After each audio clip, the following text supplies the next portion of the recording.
Hello, it is with great joy that I share with you this amazing talk by Bob Proctor that was done at the third annual My Daily Choice convention last weekend in Vegas. So without further delay, let me share my screen, get everything going, and share with you the amazing Bob Proctor.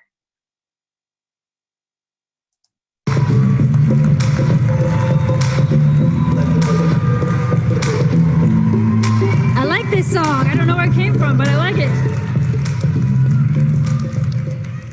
Welcome back from lunch, everybody. I love you. Thank you guys for coming. Seriously.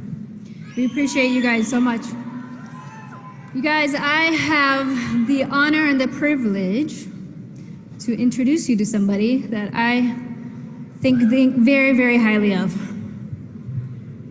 When I was 18 years old in 2004, I just got a glimpse of what personal development was all about.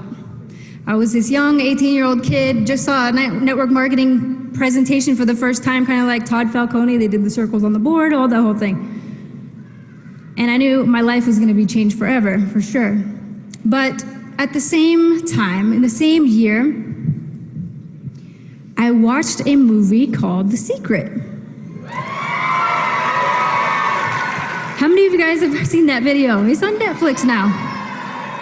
Before there was Netflix, right? I watched this video, and I'm gonna be honest, you guys, the first time I saw this video, I said, this sounds nice, but it's a bunch of crap. That's what I thought, because I was 18 and I already knew everything at that time. But later on in my life, when I had nothing left and I hit rock bottom, I turned to that movie again, and more specifically, I turned to what I call a near dear friend and mentor. I turned to Mr. Bob Proctor. I don't know if you guys know this, but Mr. Bob Proctor is a direct link to the modern science of success, stretching back to Andrew Carnegie himself. If you don't know who Andrew Carnegie is the man that hired Napoleon Hill to write Think and Grow Rich. And we have the privilege and the honor to be able to have Bob speak to you guys today.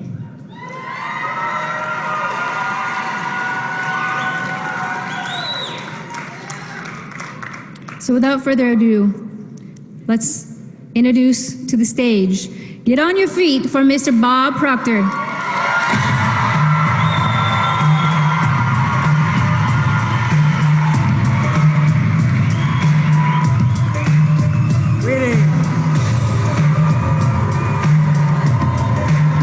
Greetings. Wow.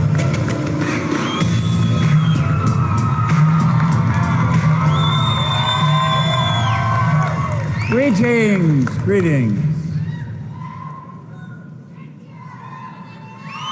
What a group.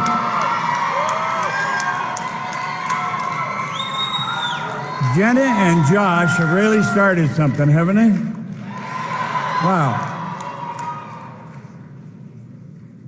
Back this up a bit. Thank you.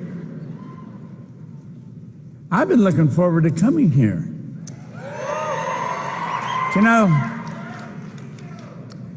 I came over to Vegas one day just to sit down and talk to Josh and Jenna. And I was pretty fascinated with what they were doing. They're so young and so alive, and they built something so phenomenal, really. You have something really to be proud of in those two, I'll tell you. They're great leaders. This afternoon, I'm going to share with you some of the information that I've been gathering over the past 58 years. I sat down with a man who was 58 years ago, and I'm telling you, I was lost. I didn't know which end was up. And he gave me this book. Now I'm going to come back and refer to it a few times, but he said, if you do what this book suggests, he said, you can have anything you want. Now at the time, I was 26, I was flat broke, I was earning $4,000 a year and I owed $6,000. So if I had worked for 18 months and just paid debt, I would have nothing to live on to break even. It was an impossible situation. And I think there's a lot of people that get into a place where they feel it's an impossible situation. That it doesn't seem to matter what they do, they can't win.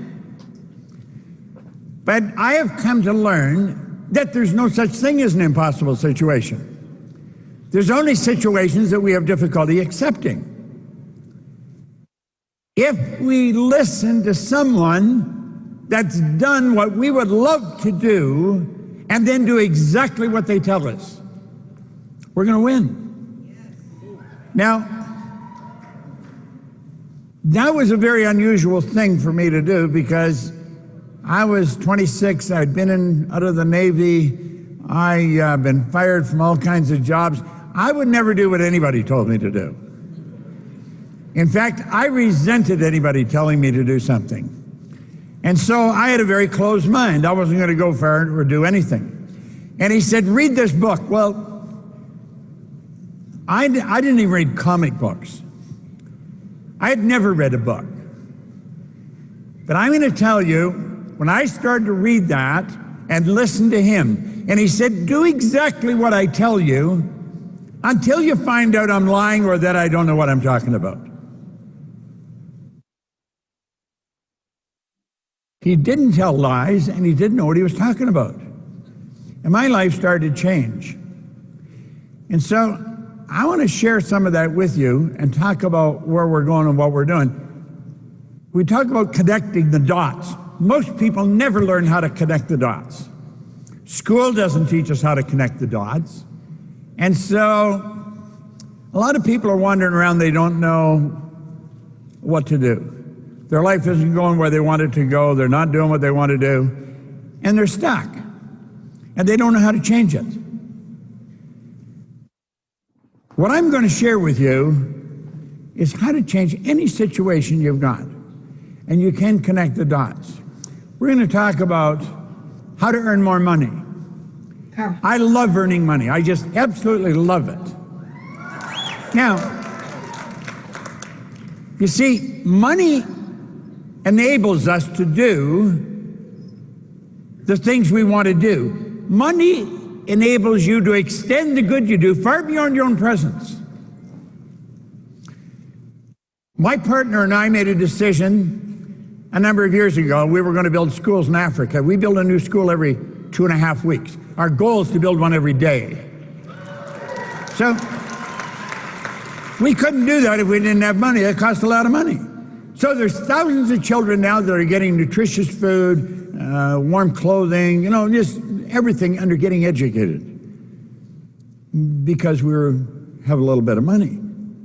Money makes you more of what you already are. If you're not a nice person, you'll become terrible. If you are a nice person, you'll become a nicer person. Money is like a magnifier, but it's the medium of exchange that's used all over the world. So for a person to say it's not important, it's absurd. It is important. It's vitally important. Then we want to add to that. We want to enjoy more freedom. You see, we've got the ability to create the kind of life we want, but it doesn't happen by accident. Yet, if you don't gain an awareness of who you are and what makes you tick, odds are pretty good you'll never be free. Most people live in a little cage of their own making, and they don't even know it. I want to share stuff with you that'll help you begin to live the life that you're really designed to live. You see, you and I are God's highest form of creation. There's nothing on the planet that will equal us. Now, I often point out that we're the only creature on the planet that's totally disoriented in our environment. It's true. All the other little creatures are completely at home in their environment. They blend in. We don't. We've been given the mental faculties to create our own environment. It's just that most people don't do a very good job of it. School doesn't teach us how to do it. You go right through our educational system, come out and know virtually nothing about yourself. Now, I want you to take your phone and look at it. Usually I have mine in my pocket, I left it backstage. But take your phone for a moment, look at it. And think of this. Let each of those lines on the screen represent a level of vibration. Everything the phone can do, you can do with your marvelous mind. We refer to these levels of vibration as frequencies. And there's an infinite number of frequencies. Now your cell phone has its own frequency.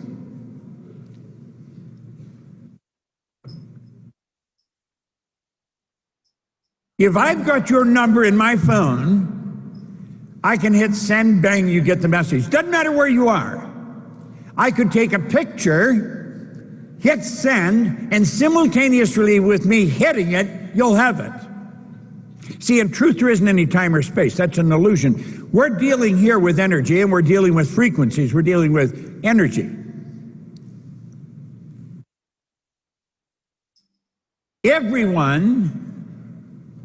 Everybody's phone has its own frequency. Well, you know, so do people. You can transfer pictures from your mind to somebody else's mind on the other side of the world just the same as you can with your phone. Now, most people never really gain an understanding of that or how to do that. But everything you're thinking, you're sending off charges of energy. Thought is energy. Thought waves are cosmic waves that penetrate all time and space. Thought waves makes the laser look puny. Yes, the most potent form of energy is, most people don't really know much about it. They don't think very much about it.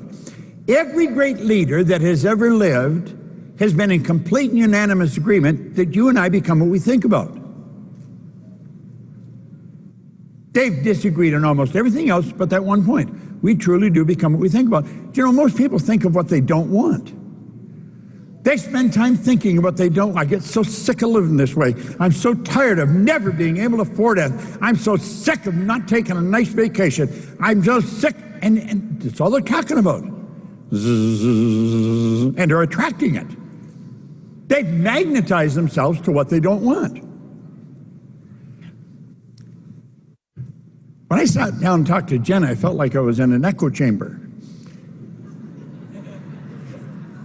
And she'd say things, and I felt like something was coming back at me, you know? Well, I want to take anything you've heard me say, I want to explain it. It's like I was saying to Jenna, I don't see myself, I'm not a public speaker. That's not how I see me. I've never belonged to a speaker bureau. I don't sell myself as a speaker. I see myself more as a teacher. When I figured out how the mind and how life works, all I want to do is teach it to somebody else, because my life had changed so dramatically. Well, if we will think of the phone, get it straight in your mind. Your mind works like the phone. Now look, when you get on another person's frequency, you're one with them and magic begins to happen. That's what happens. You can dial a number. Somebody could be in Kosovo. Oh, hi, how are you doing? They're on the other side of the world. You know, I live in Toronto. I worked in Kuala Lumpur a lot. I went there every month for 5 years. It's 25 hours in the air from Toronto to KL. If you go any further, you're coming back. It's as far as you can go. It takes 25 hours in the air to get there from Toronto. But I can touch the phone, bang, they're there. This is like magic. Well, do you know that everything we want is already here? you're going to find nothing's created or destroyed. Everything's already here, but we've got to get on the frequency that it's on. We've got to get on in tune with it. And when we do, it comes flying at us. Now, what The Secret didn't do, it didn't teach you much about the law of attraction. Talked a lot about it, but didn't teach much about it. Law of attraction is a secondary law. It's not a primary law at all. The law of vibration is the primary law. That law decrees everything vibrates, nothing rests. This whole building and everything in it, you and me and everything in it, is moving. It's energy and it moves. It's in a very high speed of vibration. This body we're living in moves. As we activate brain cells, everything in us starts to change. And we can activate those brain cells at will. So do you see, when you get on another person's frequency, magic starts to happen. When you sit down to invite a person into the business, don't be in a rush. Get to talk to them. Find out where they're from. What are they doing? What do they really want in life? Get to know them and listen. Most people don't listen. They talk and they hear, but they don't listen. You hear with your ears. You listen with your emotions. There's a big, big difference. You can hear what I'm saying. Are you really listening to it? Are you letting it sink right in? That's what I learned we have to do. Now, everything you want is also on its own frequency. I don't know what you want. If I were to sit with you one-on-one, that's what I would be digging for. I would be asking questions, and I would be wanting to figure out, what do you want? And you know, most people don't know what they want. If you don't really draw it out of them, you're not going to find out. Don't assume that they do know what they want, because hardly anyone does. Yet the bizarre part of this is they can have anything they want. You see, what's happening in this company, it's unusual probably relative to the way you relate to companies in your life. But relative to the law, it's not unusual at all. It's somebody that knows what they're doing and they do it right. So what you want to do is become one with it. Find out what the person wants, become one with it. Now, look at your present results right now. I want you to really think about your results. If you're thinking about your income, look at your income. If you're talking about relationships, look at your relationships. If you're talking about your health, really take a good look at it. You're attracting what you're in harmony with. Now, if somebody had told me that when I first started, I wouldn't have liked it, because I didn't like what was coming into my life. I didn't like it at all. But we've got to understand, nobody's given it to us. If it's coming, we've earned it. If we don't like it, we can change it. It's so basic and so simple. Energy attracts like energy. This thing we're living in is a molecular structure. It's a massive energy and high speed of vibration. That photograph there would be Kirlian photography. In 1934, Semyon Kirlian, a Russian, perfected a form of photography, and you could photograph mass, and the energy coming from it would penetrate the camera, penetrate the film, and he perfected what's called today Kirlian photography. Well, there's a glow of energy around you. You can train yourself to see it, and you can certainly feel it. Yet whatever we're thinking controls the vibration we're in. Because as we think, we activate brain cells, and that's what causes us to vibrate. Like for me to move my arm up and down, I had to activate brain cells to do that. You often hear of a person maybe taking a stroke. The brain is the greediest part of the body when it comes to blood.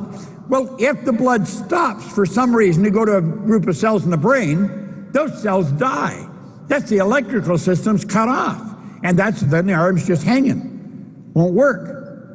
But we have found, now that you used to leave them like that until they died, we found if you move the arm, open the hand, close the hand, move the arm, you will educate healthy cells to do what the damaged cells can no longer do, and the person gets the use of the limb back. But what they've done is reprogram other brain cells. Now, What you're thinking dictates how you feel. Feeling is the language of the subconscious. When you say, I feel, what you're really talking about is the vibration you're in. You say, I feel terrible. You're in a terrible vibration. Change your thinking. But you know, a person in a terrible vibration doesn't want to hear that. It's almost like they want to enjoy their misery. You know people like that. Now you see somebody else and they say, God, I just feel phenomenal. That they are choosing good pictures. Well, make a decision to become one with whatever you want. Now, I would imagine there's someone here that is very new in the company. You just started, and you're here at the conference, and you don't even know what the positions are, but you want to go right to the top. Well, find out what that top position is and act as if you're already there. Now, how would you do that? Well, find somebody that's there and see how they act. Listen to them, find out what they talk about. Watch them, see how they work. Then say, that's exactly what I'm going to do. Now, I have been teaching this for a long, long time, and every now and then I see somebody that's doing that. Do you know what the problem with most people? They don't know what they want. They really don't know what they want. And it's rather sad because you can have anything you want. There is absolutely no limits, none. Now, you know, there's a part of our mind that understands that, our intellect can grasp that, but does our paradigm, does our emotional mind grasp it? Most people's emotional mind won't grab it. Well, I just can't grab that, you know. I mean, anything you want? Yeah, anything. Anything. You can create your own economy. You create your own life. Now, the truth is we're already doing it, just that most people don't know what it is they're doing. And they go all the way through their life and they never learn how to do this, how to make it work. Now that's all I deal in, because I learned how to make it work. And I'll mention that as we go through. But you see, I do know this, it's all about the mind. And it's about your marvelous mind. Now here's what we want to know. There's only one mind. We don't have a few thousand minds in here, we have one mind. Everyone's an expression of mind. Mind is movement, body's the manifestation of the movement. When we really get that, when that sinks in to that part of us where we say we get it, then we could look at somebody else that's really doing well, yet thinking they're using their mind a lot better than me. I wonder what the hell they're doing. I think I'll study and figure it out. Now, it's a strange thing. Usually the people that aren't doing well don't want to study. They just want the answer, but they don't want to earn it. If you make up your mind you're going to study and you're going to figure out what do these people at the top do, I guarantee you things will get better. Now, Buckminster Fuller is somebody that I was fascinated with, great architect, designer. He said, you never change things by fighting existing reality. Now, if some of you, if you're having problems in your marriage, you may be fighting existing reality. If you're having trouble with your business, you may be fighting existing reality. You're trying to change this. You're trying to change them. Well, you're trying to change something, forget it. You never change things by fighting existing reality. To change things, you build a new model. That makes the existing model obsolete. Now, I did that 58 years ago. I had no idea what the hell I was doing. I really didn't. But I found someone that I trusted. That's important. You want to be trusted if you're going to bring people into your business.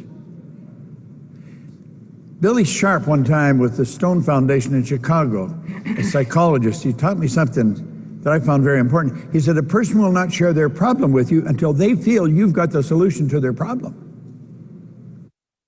If they don't feel you can help them, they're not going to share it with you. They're not going to open up. Well, he said, to change things, you build a new model. I had a man help me build a new model. My life changed like Jenna's or Josh's. I mean, whoa, it was so fast.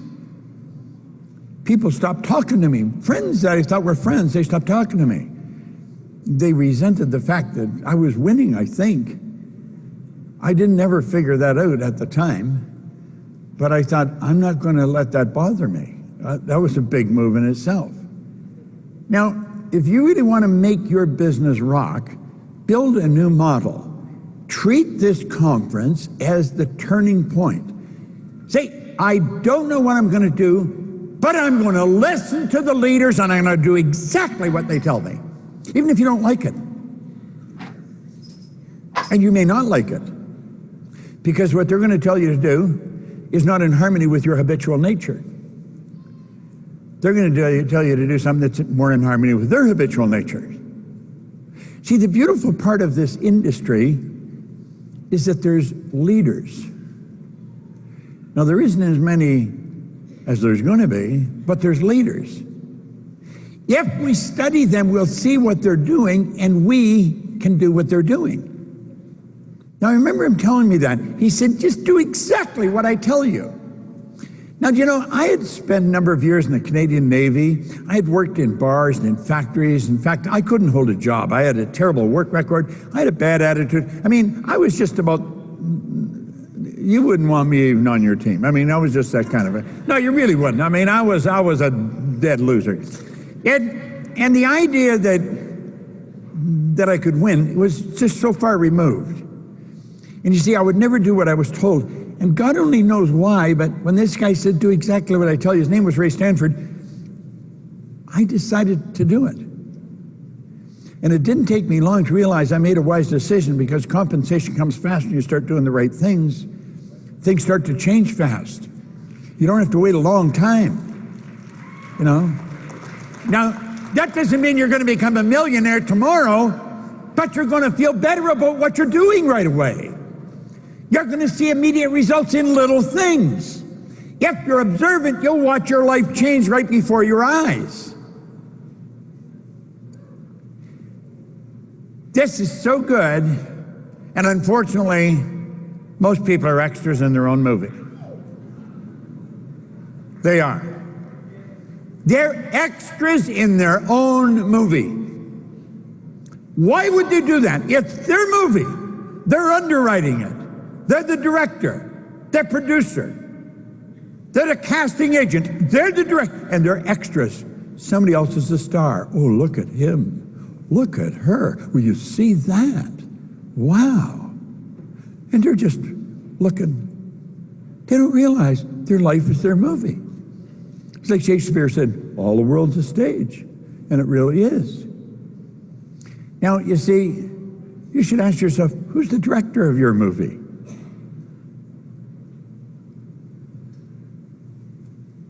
If you figure out what you really want, I can show you how to get it. Now, that's a pretty bold statement. But I know how to do that. I'm going to start by telling you a story. You see, if let's suppose you're relatively new in the business, you haven't done a whole lot of studying, and somebody said, you can have anything you want, it'd become pretty acceptable that you wouldn't accept that. Well, and then somebody said, well, there's limits to what you can do. Not everybody's the same.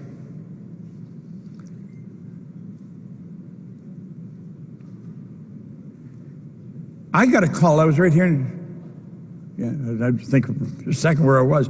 I was here in Vegas, and a guy named Ed Morrissey phoned me. And he said, Bob, I'm here with a guy, he's reading your book, he doesn't believe I know you. I said, okay. So he said, will you talk to him? And I said, yeah, if he wants to talk to me.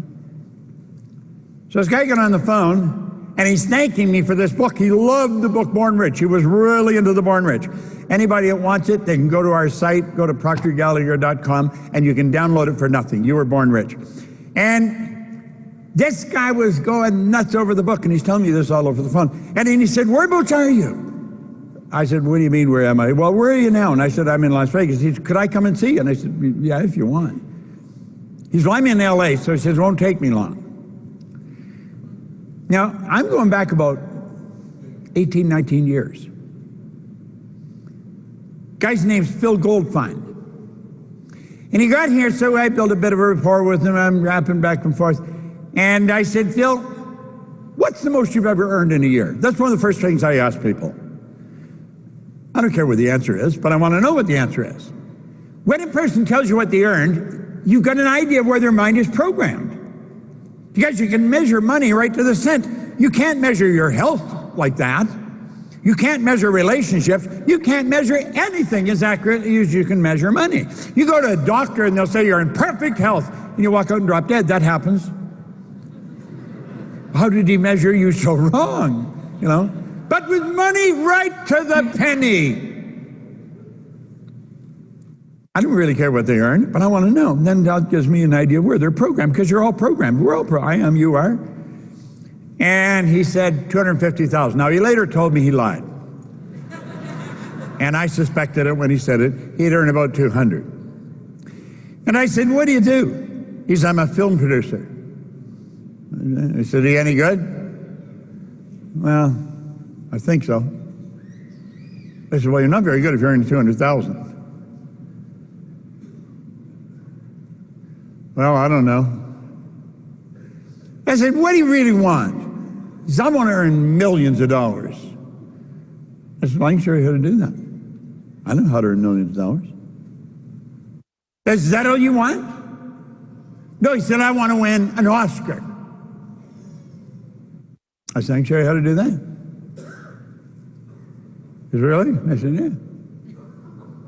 Is that all you want? No, he said, I want to win an Emmy. Well, I said, I can show you how to do that.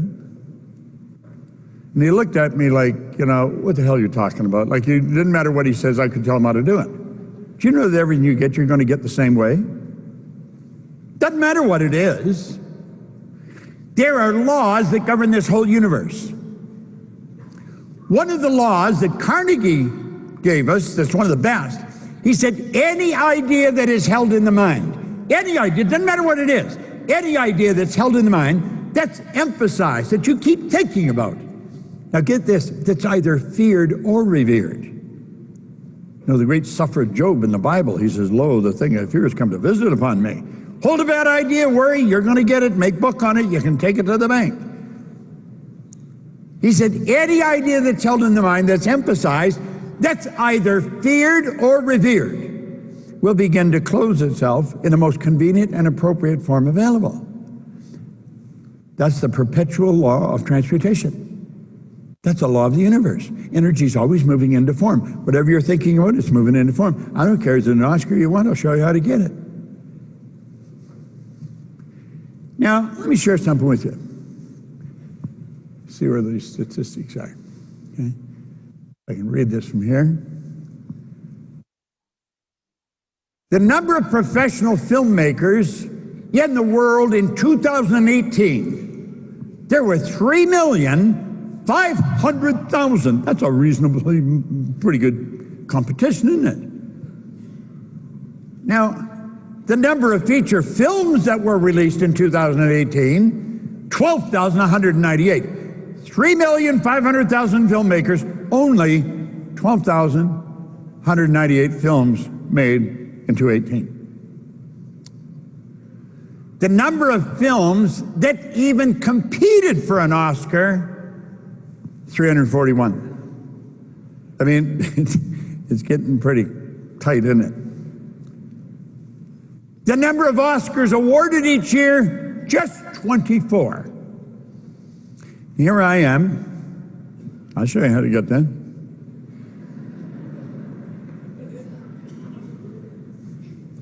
Now look at this. A person is 3.83 times more likely to get struck by lightning than they are win an Oscar.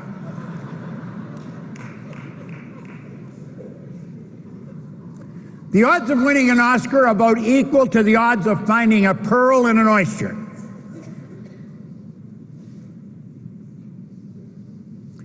3,072 Oscars have been awarded since they began in 1930. And here I am saying, I'll show you how to get it. Is that what you want? I'll show you how to get it. Well, look at. Of those, only 26 people have also won an Emmy and a Tony. See, the Oscars are for movies. Emmys are for television, Tonys for Broadway. I mean, can you see what a little game amongst, there's not many winners. Of course, there's not many at the top of this company either. There can be hundreds of thousands of affiliates. How many at the top? You know something? They're no different than the person that's brand new today. They only appear to be different. They earn a little more money every minute.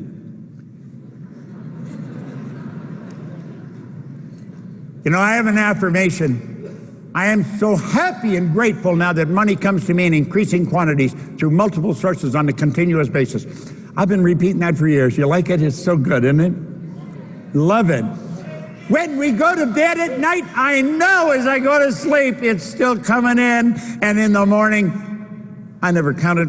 I don't even know how to count it, but I could get people to count it. And I was earning it while I was sleeping. Yes, see, the beautiful truth is, when you really understand this, you can earn more money when you're sleeping than you're going to spend when you're awake. It's a nice idea. Well, there's the guy, and there's the Oscar.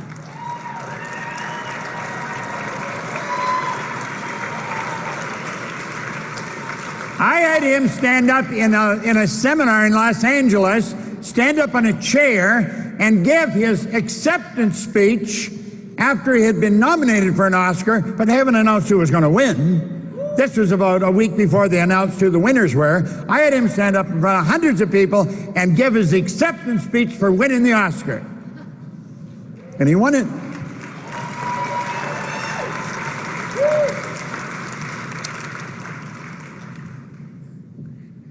There he is with his Oscar and his Emmy.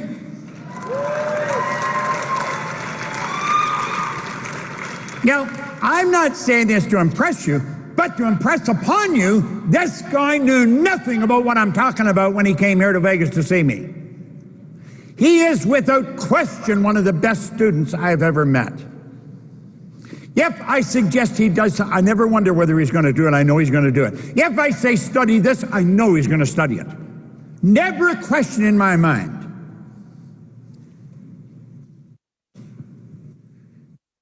He also won, I forgot what it's called in China, that's equal to the Oscar here.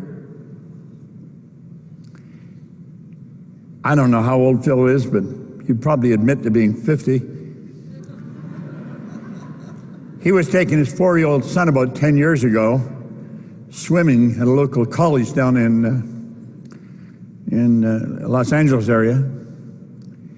And he'd sit in the stage in the side and said about, they're 50 pounds overweight, and little boy's swimming, and coach said, "Did you ever swim?" Phil said, "I used to swim in college." He said, "Why didn't you bring your bathing suit? Get in here, it'll do you good." Well, the kid's getting his lessons. Do you know, Phil Goldfine today is in better shape than when he was in his college days, and he swims now anchor for gold medal Olympic swimmers. You see, everything, all things are possible if you understand the law. If you understand the laws of your being. Does it make sense to study it? I think so. He phoned me one day and he said, "Bob, how would you like to go to opening night of Tootsie on Broadway?" I said, "Yeah, I'd like that, Phil." He said, "I'm going to win a Tony." So I flew down to New York and the two of us went to opening night. You know something? He's got his Tony. Now, he was the 27th person to win an Oscar, an Emmy, and a Tony. He earns millions of dollars. I've asked him different times, Phil, how many movies would a producer make in a year? Oh, he said, I don't know. He said, maybe one or two, maybe every 3 years. He's already made 10 this year. He is one of the busiest producers in Los Angeles. He teaches other people now. He teaches them the same thing I taught him. See, this works for everybody. It doesn't matter whether you're a film producer or whether you're a network marketer. It doesn't make any difference what you are. I don't care if you were losing. Nobody could have been losing better than me.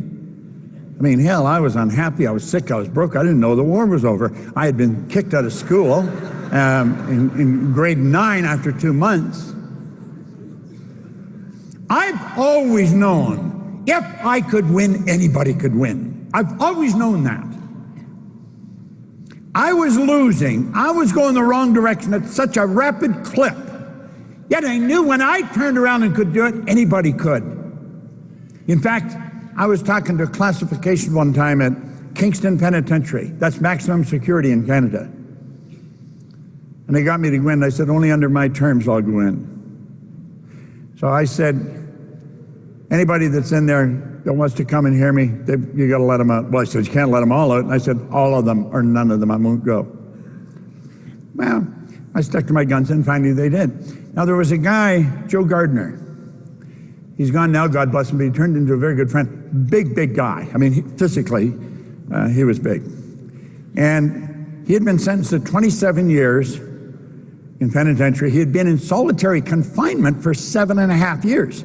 That meant he got an hour a day out in the yard by himself. Other than that, he's in a little cell all by himself. 7.5 years. It's a wonder he hadn't gone out of his mind.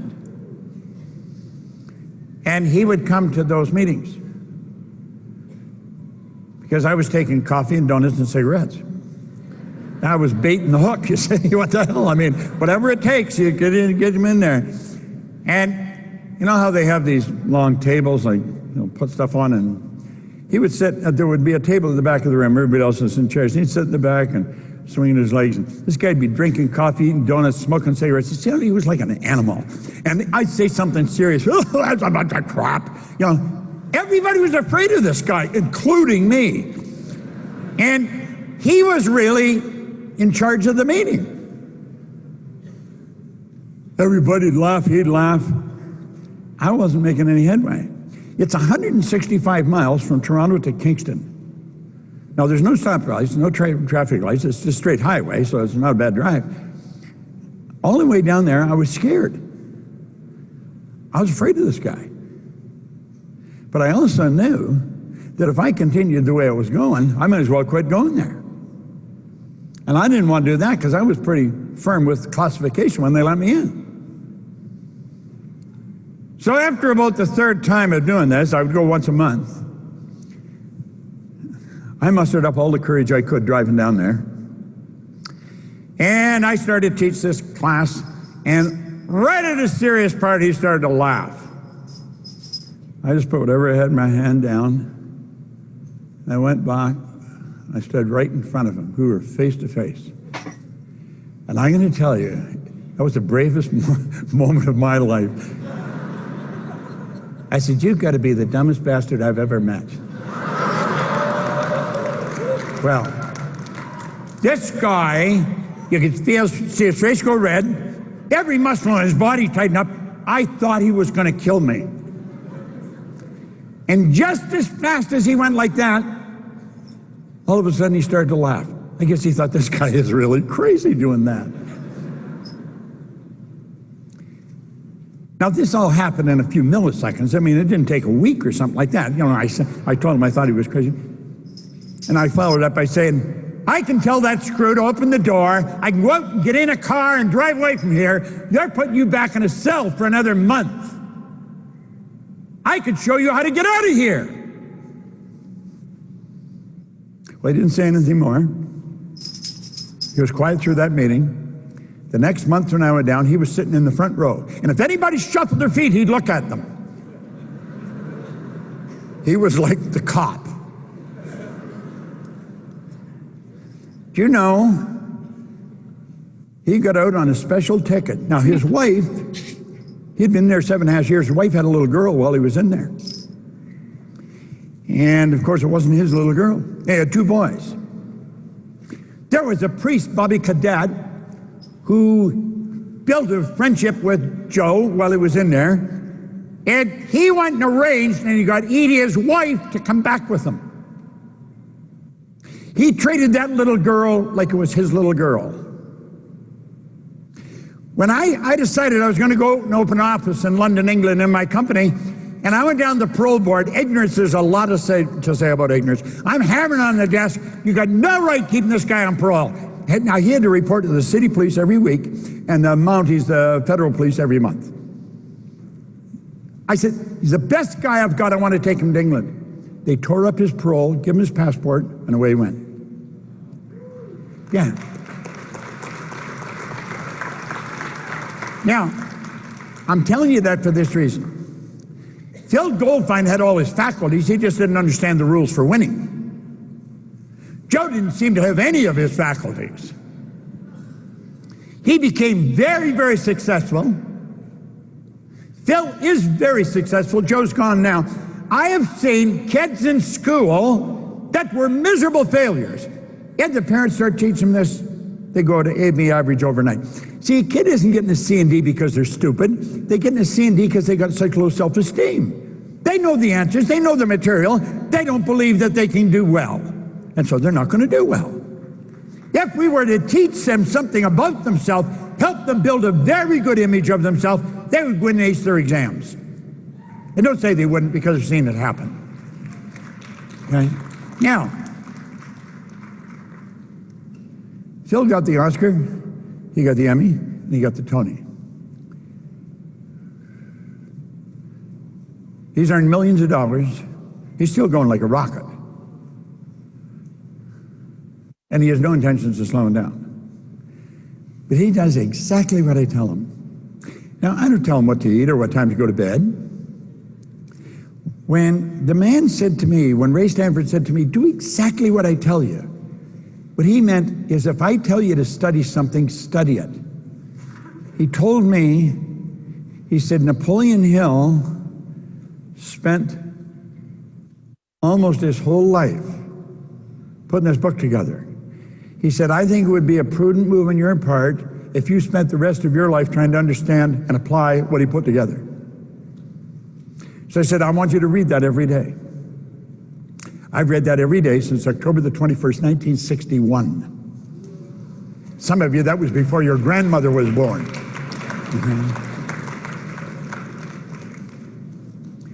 I took a pen.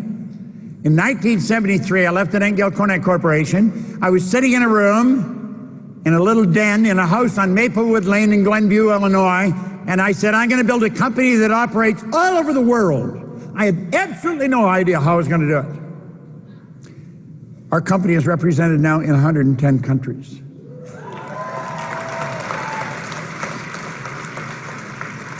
Now, I mentioned this, I mentioned Joe, and I mentioned Phil. There's somebody here that maybe has a little low self-esteem. Maybe your self-image isn't as strong as it should be. And so you might be thinking, well, I couldn't do that, I couldn't do that. Listen, you can do anything. No one can even guess at what you're capable of. When the leader says, do this, do it. And don't worry about what your relatives or next door neighbor says. Because they're going to tell you you're being silly, or you got one of those meetings, or you're going to do one of those stupid things. Don't listen to them. I have learned that if you will pick a real good mentor or coach, then do exactly what they tell you, you're going to start winning beyond your wildest dreams. Now, I went from doing that with Ray Stanford. Then I went to work with Earl Nightingale and Lloyd Conant. All I wanted to do was work with Earl, and I got Lloyd too, his business partner. He was phenomenal. I mean, those two men, what I learned from them was incredible. I spent 5 years working with them. Another fellow, Lila Van der Waal out in Western Canada. Another guy, Dr. Harry Roeder. These people are all gone today. But what I'm showing you and what I'm going to teach you is what they taught me. I didn't originate any of this information. But I've used it. Yet I never stopped studying it. This company is obviously moving in the right direction. The best positions aren't even open yet. You have no idea where this company is going.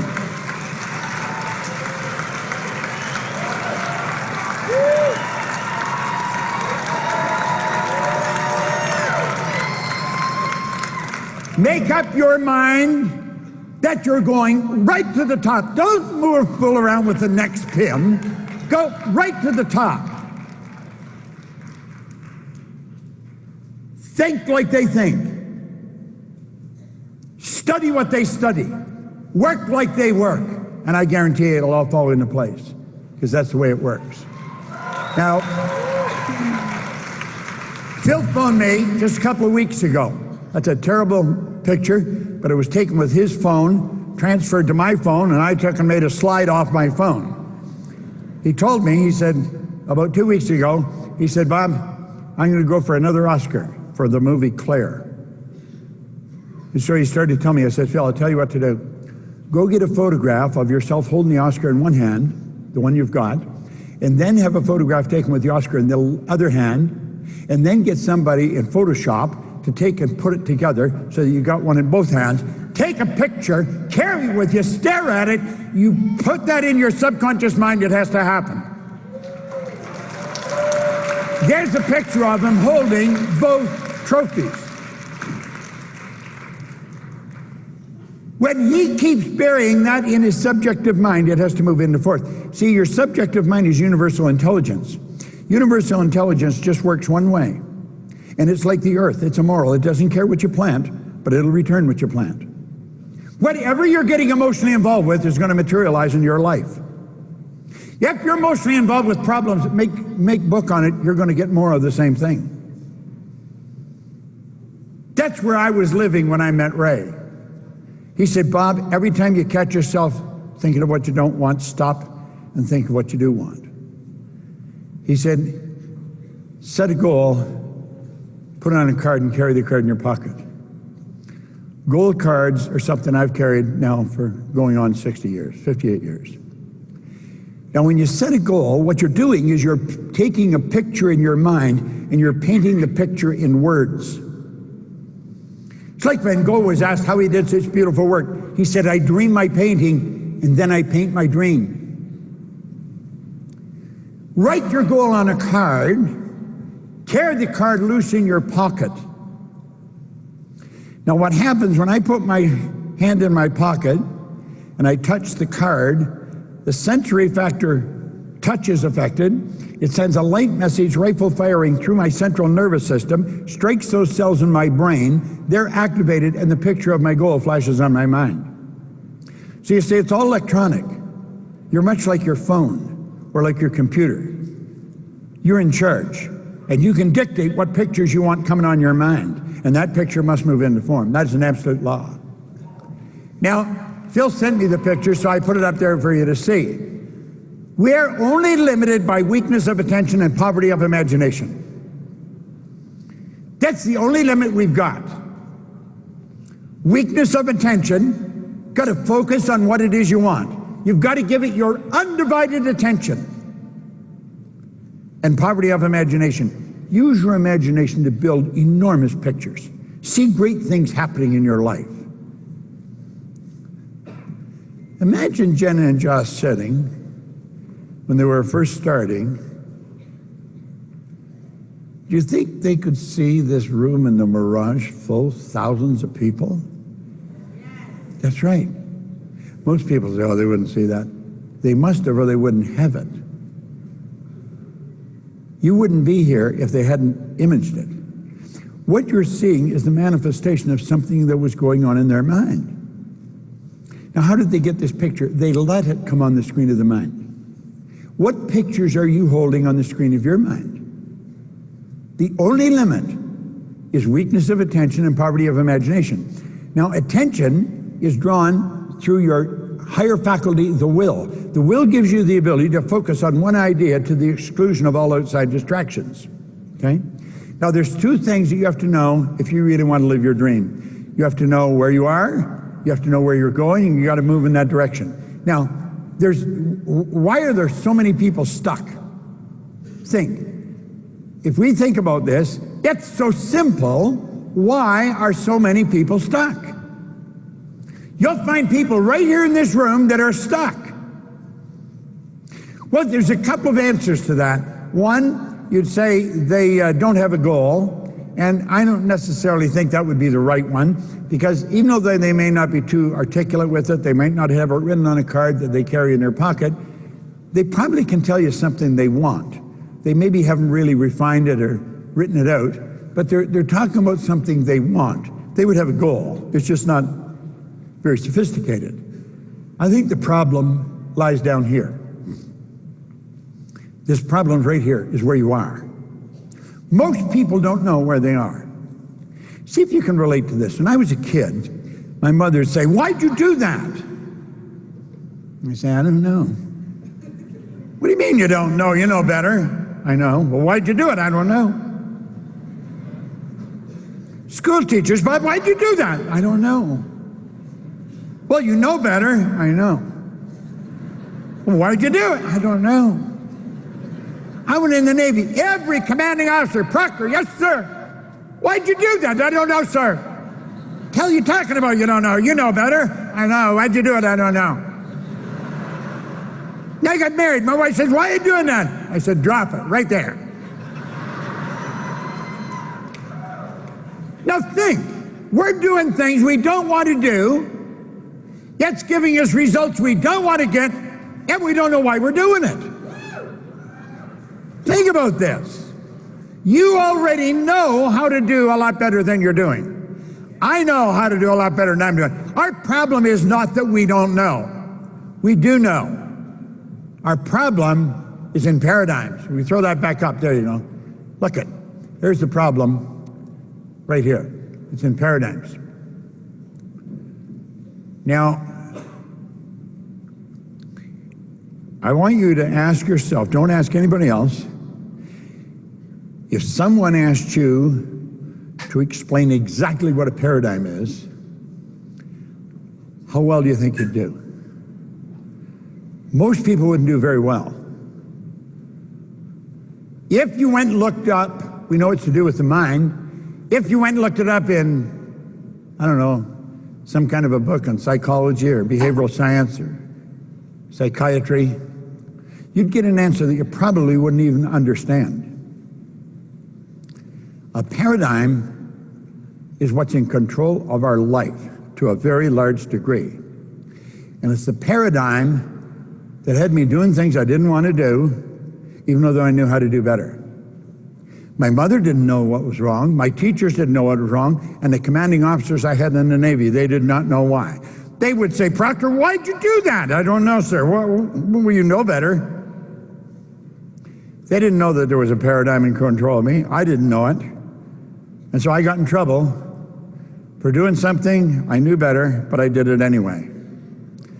Everybody in this room that's been into the company for even a short length of time, you already know how to do better than you're doing. That is not our problem. My income went from $4,000 to $175 almost overnight. It wasn't that I didn't know how. I did know how. I wasn't doing what I knew.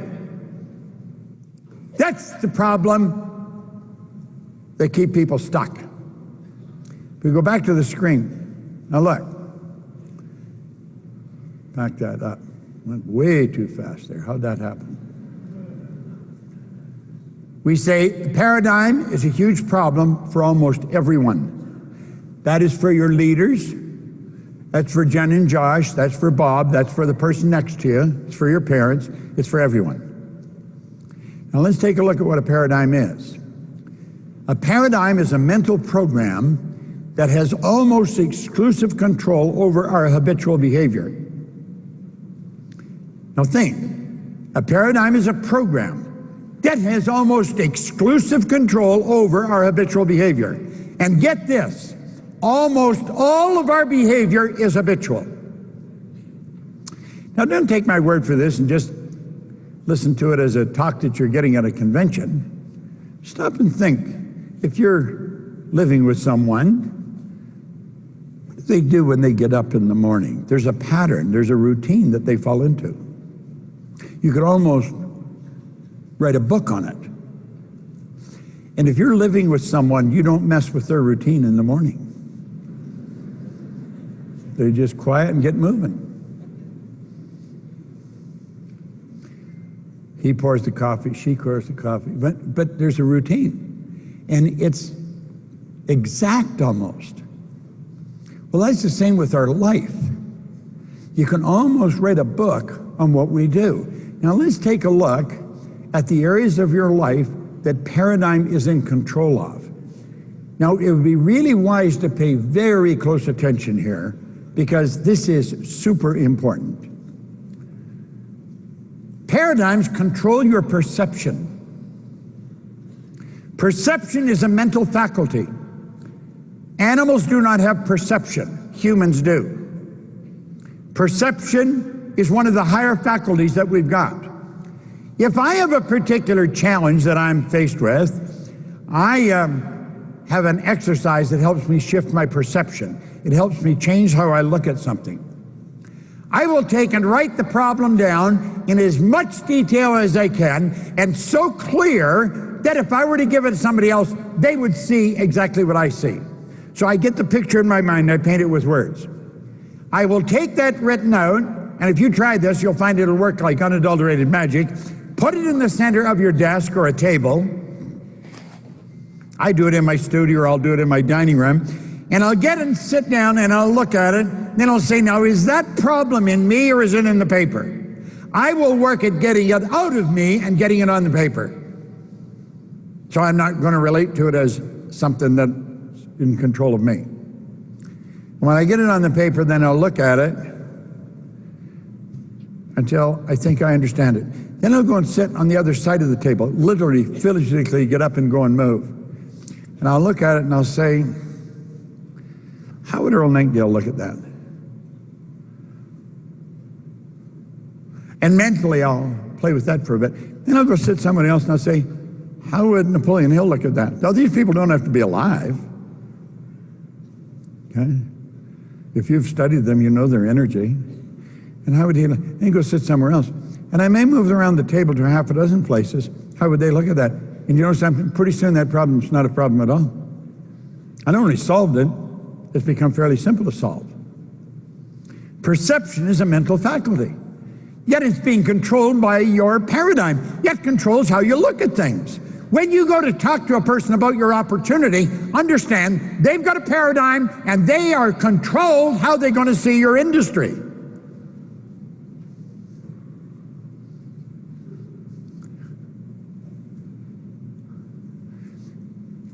Most people don't understand your industry. They really don't. You think they do because they've heard it, but they don't understand it at all. I'll tell you a good exercise. Ask them when they say, no, they don't really like it. Say, could you explain it to me?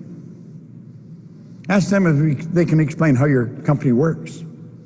And they probably can't. Then say, you know, I learned something really valuable. Anything we don't understand, we have a tendency to criticize and ridicule. Now think of that, because that's true. Your paradigm controls your use of time. Do you know that every one of us get exactly the same amount of time? We get all there is. No one gets any more than anyone else. Your paradigm controls everything. It also controls your creativity. You'll see some people are not creative and others are. That's not true. Everybody's creative. You're creating God's image. Our problem is we got that reversed and we created God in our image. You are a creative being. You are truly a creative being. You can take these higher faculties that all the other forms of life don't have, and you can create something. This company is a creation. It's the manifestation of an image. Your paradigm controls your effectiveness because it controls what you do, how you do it. Yet, of course, your effectiveness is going to dictate your productivity. How productive are you? Now, some people, you just watch them, they just ratchet ahead. They don't really work very hard, but man, do they move. They're going at warp speed. Now, get this. Your paradigm controls your logic. This is huge. You'll have people say, well, you've got to be realistic. Or they could say, that's illogical. Wonder what the neighbors thought of the Wright brothers, a couple of bicycle mechanics over in Dayton, Ohio.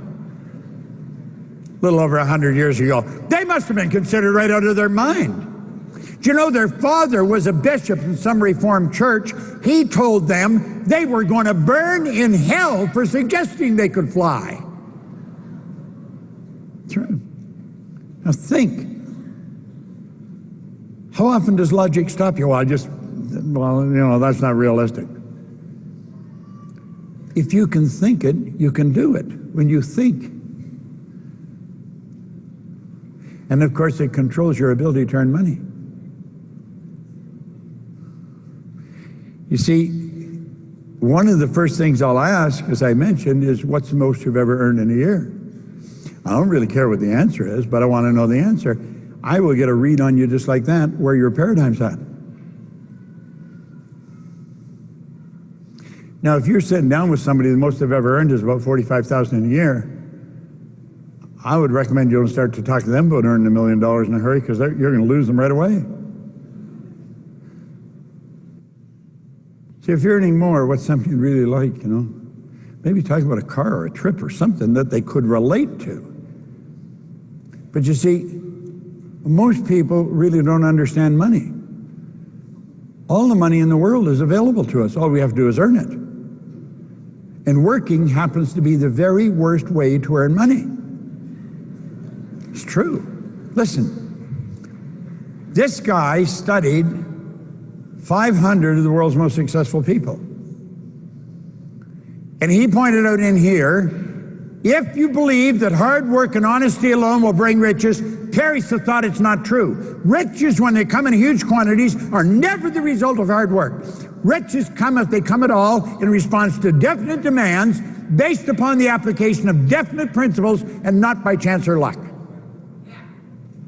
That's all by law. There is no end to what you can earn. None. Now, paradigms keeps you boxed in all of those areas.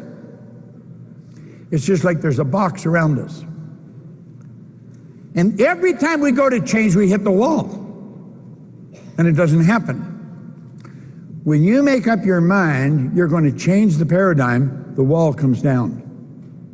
But I'm going to tell you something. That doesn't mean you're going to change right away. You make a decision, I'm changing this, that wall will come down. Then you'll be in a position to start moving, and the wall is down. You're not bouncing off it anymore. When you say, I'm going to change this, now someone in here today, hopefully everybody, is going to make a decision, I'm changing that. This conference is going to be a turning point in my life.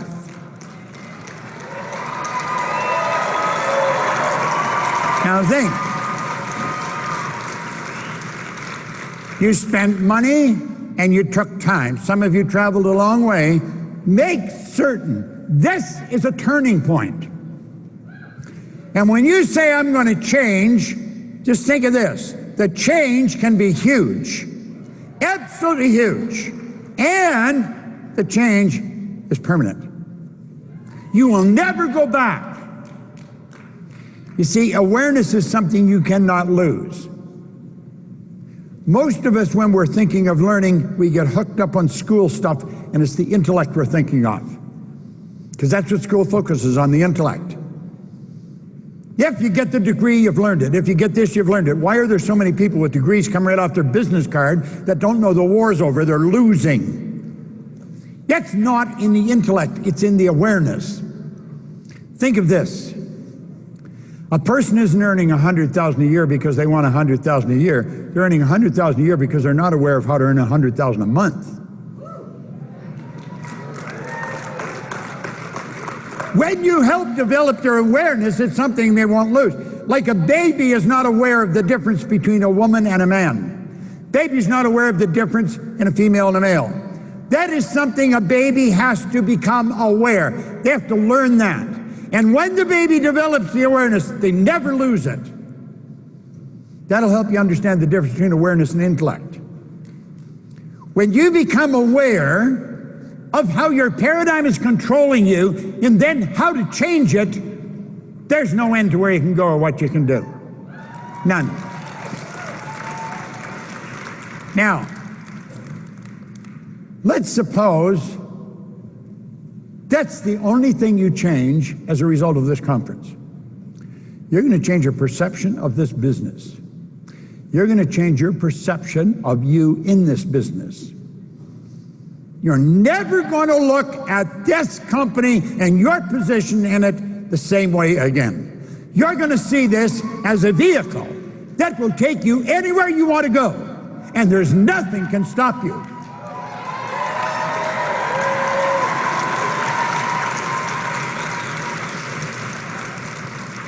Do you know about 66% of what I'm saying you will have forgotten by tomorrow morning? It's true. 90 to 100% you'll probably leave within a month. That's the way our memory works. Can you learn it? Absolutely you can. If you don't remember anything, remember this. Change your perception. Change the way you look at this business. And don't listen to anybody that's telling you something about this business that is an already leader in the business, earning themselves millions. Okay?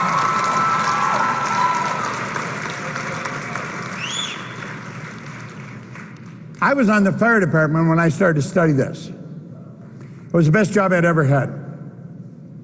I was earning $100 a week, $400 a month. When I got that job, I was earning $48 a week working in a service station, changing tires, filling up gas, greasing cars. And I went from earning $50 a week to $100 a week. And then I get into that book. And I decided I was going to quit the fire department. I was the second person since 1934 to quit that fire department. Nobody ever quit. And they couldn't fire you. The chief every day would call me and he said, "What are you going to do?" I said, "I'm going to clean offices." He said, "Bob, you're crazy." "No." "Well, you know, you can't come back when you quit. You can't come back." I said, "I know." He said, "Why are you doing this?" Well, I said, I've got a dream. I'm reading a book and it's teaching me how to do stuff.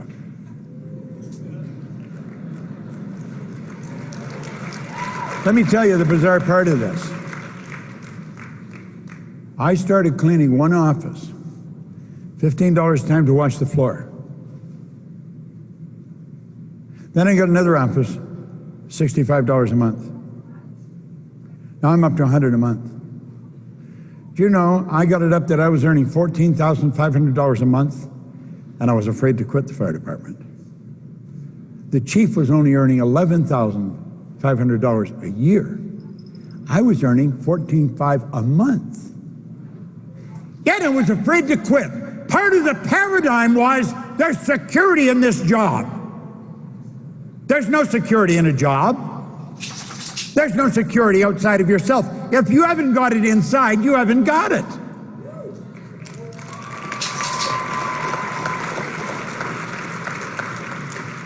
In less than 5 years, I was cleaning offices in Toronto, Montreal, Boston, Cleveland, Atlanta, and London, England. I was earning a lot of money, well over $1 million a year. They all thought I was crazy when I quit. But when I got it up over $1 million, they didn't think I was so crazy anymore. When you do what you're doing, your friends, relatives, they're going to think you're crazy. You cannot afford to listen to them. They mean well. They really do. They want to help you. They don't want to hurt you. But they're trying to talk you out of what you're doing because they don't understand it. When you change your perception, your income will change dramatically. And you know something? It'll never go back. So basic and so misunderstood. The truth is, you truly can create your own economy. You don't have to depend on what the government's doing. Don't be too concerned what they're saying. What they're saying today is going to be what they're saying tomorrow. Listen, during the Great Depression of the 30s, there was people earning millions of dollars. Yet in the very worst economy, there's people earning millions of dollars. Yet in the very best economy, there's people that don't know how to get out of bed. They're losing. It's inside. It's in your attitude. It's in your way of thinking. It's your perception of this business. Build it big in your mind and then go and execute it. It's so basic and so simple. We miss it. To be able to shape your future, you have to be willing and able to change your paradigm. And if you're not willing and able to change your paradigm, forget it.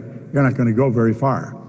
Now, Ray sat down with me and he said, Bob, let that R represent results.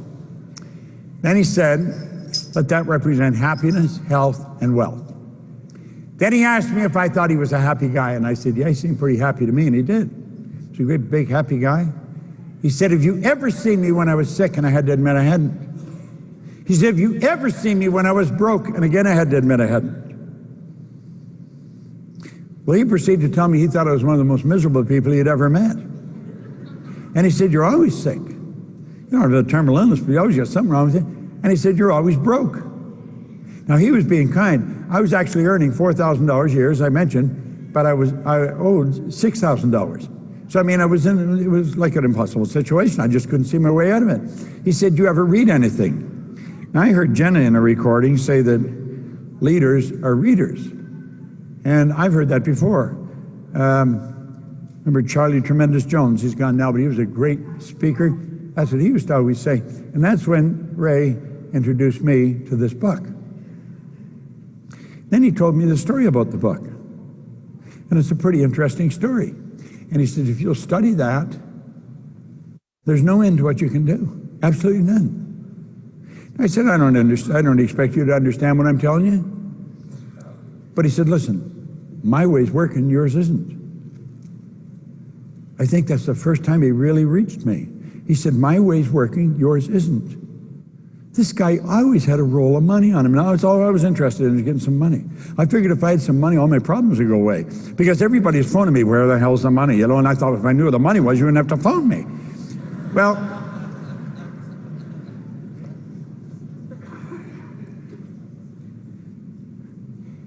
within a year, I was earning $14,500 a month. Now, if you annualize that, that's 175. I hadn't earned 175, but I was earning $14,500 a month in 1 year, from 4,000 to that. You can do that in this business. You can do that starting today. You really can. Everybody knows that. In less than 5 years, I had that over $1 million. Now, here's the real crazy part. If you asked me what I was doing, I couldn't have told you. I had no idea what the hell I was doing. Do you know that most people that are really successful, they don't know why they're successful? They really can't. They cannot articulate why they are. They're what you call unconscious competence. They're very good, but they can't really articulate why they are. Unfortunately, that means they can't even transfer that to their kids. Not a good place to be. You see, I was in England. I had all this money. I didn't care what I did because I knew where the money was. I'd just go get some more. And I go down to Playboy on Park Lane, right beside the London Hilton, and I'd play roulette. I didn't care if I lost. I knew how to get more. And one day, it dawned on me that I wasn't being very responsible. And then I started to think, what happened to me? How did this change? Because over a short period of time, I went from having nothing and having almost everything. And I couldn't tell you. I'd been raised to believe if you're going to earn a lot of money, you got to be really smart. I knew I wasn't very smart. I knew that. I had a very limited vocabulary. If you used a word I didn't understand, I'd have to get a dictionary out and find out what you meant.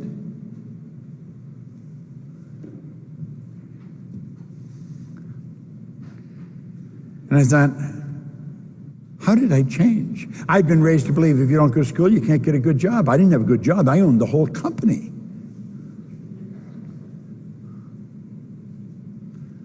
And I thought, I should figure out what happened to me. Because it happened fairly fast. Just. And you know, I couldn't find anybody who could teach me. They couldn't tell me what happened. So I started to study. Do you know it took me 9.5 years to find out why Bob changed? I was Bob. Why I changed. My life had changed. And when I found out it was so simple, I could understand why I was missing it. And I made up my mind when I figured it out, I was going to spend the rest of my life teaching this. Because I thought there's so many people don't know. And they don't even know they don't know.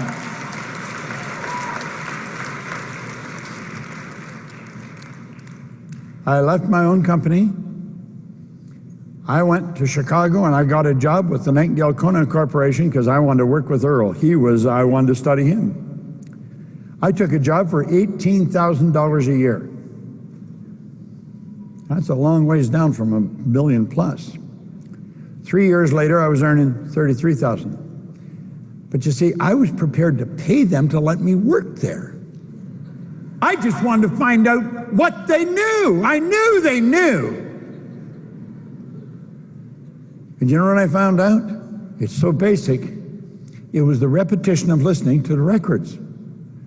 We had records then. If you were to visit my studio in Toronto, I have a beautiful bookshelf and library, and on one of the shelves is a small handheld record player.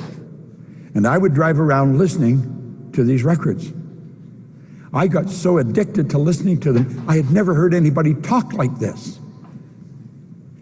It made me feel so good. It was incredible. Now, to boot, the guy had a phenomenal voice. I used to think if God had a voice, you know, it would be Earl, because he had great pipes. And yeah, it was the repetition of listening. That defies intellect. You see here, school, they give you the book, you read the book. They ask you questions, you put it aside, get another book. And they think you know this. You don't know it at all. You just remembered some stuff in it and you answered questions. That is not learning. That's gathering information. That's not learning. Learning is when you consciously entertain an idea. You get emotionally involved in that idea. You act on the idea and you change the end result. It's the feedback from the change in result that's the learning experience. You're learning how to earn money here. You're learning how to inspire other people to live the way they want to live. That's what you're teaching people. And that's what you want to remember. This is so important. School doesn't teach it. The church is not teaching it. It's not being taught in home. This is vitally important. It's our life, for God's sake. It's our life. Most people live and die and they never learn how to live. Well, that book sure changed everything for me. And I'd like to lead you to the path that this book kept me on for the last 58 years. And I believe that my daily choice is taking you there. Oh, I do.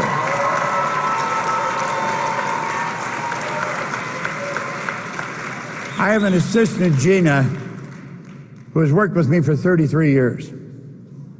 She and her husband, my wife and I, are all good friends. 33 years.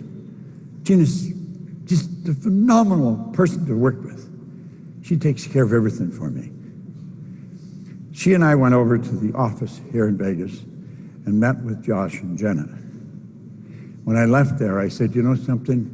I don't think the people in this company even realize what they've gotten these two. No, I do. Listen,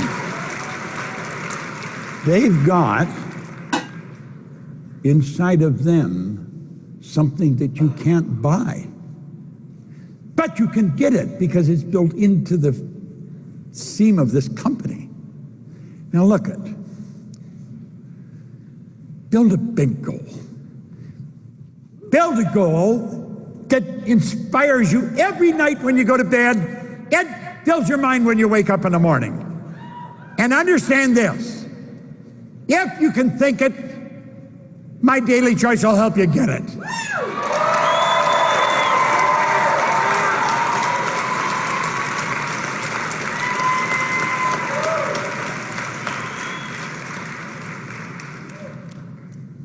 Your spiritual DNA is perfect. Back that up. You know what that means? It means there's perfection within every one of us. There's perfection within every one of us.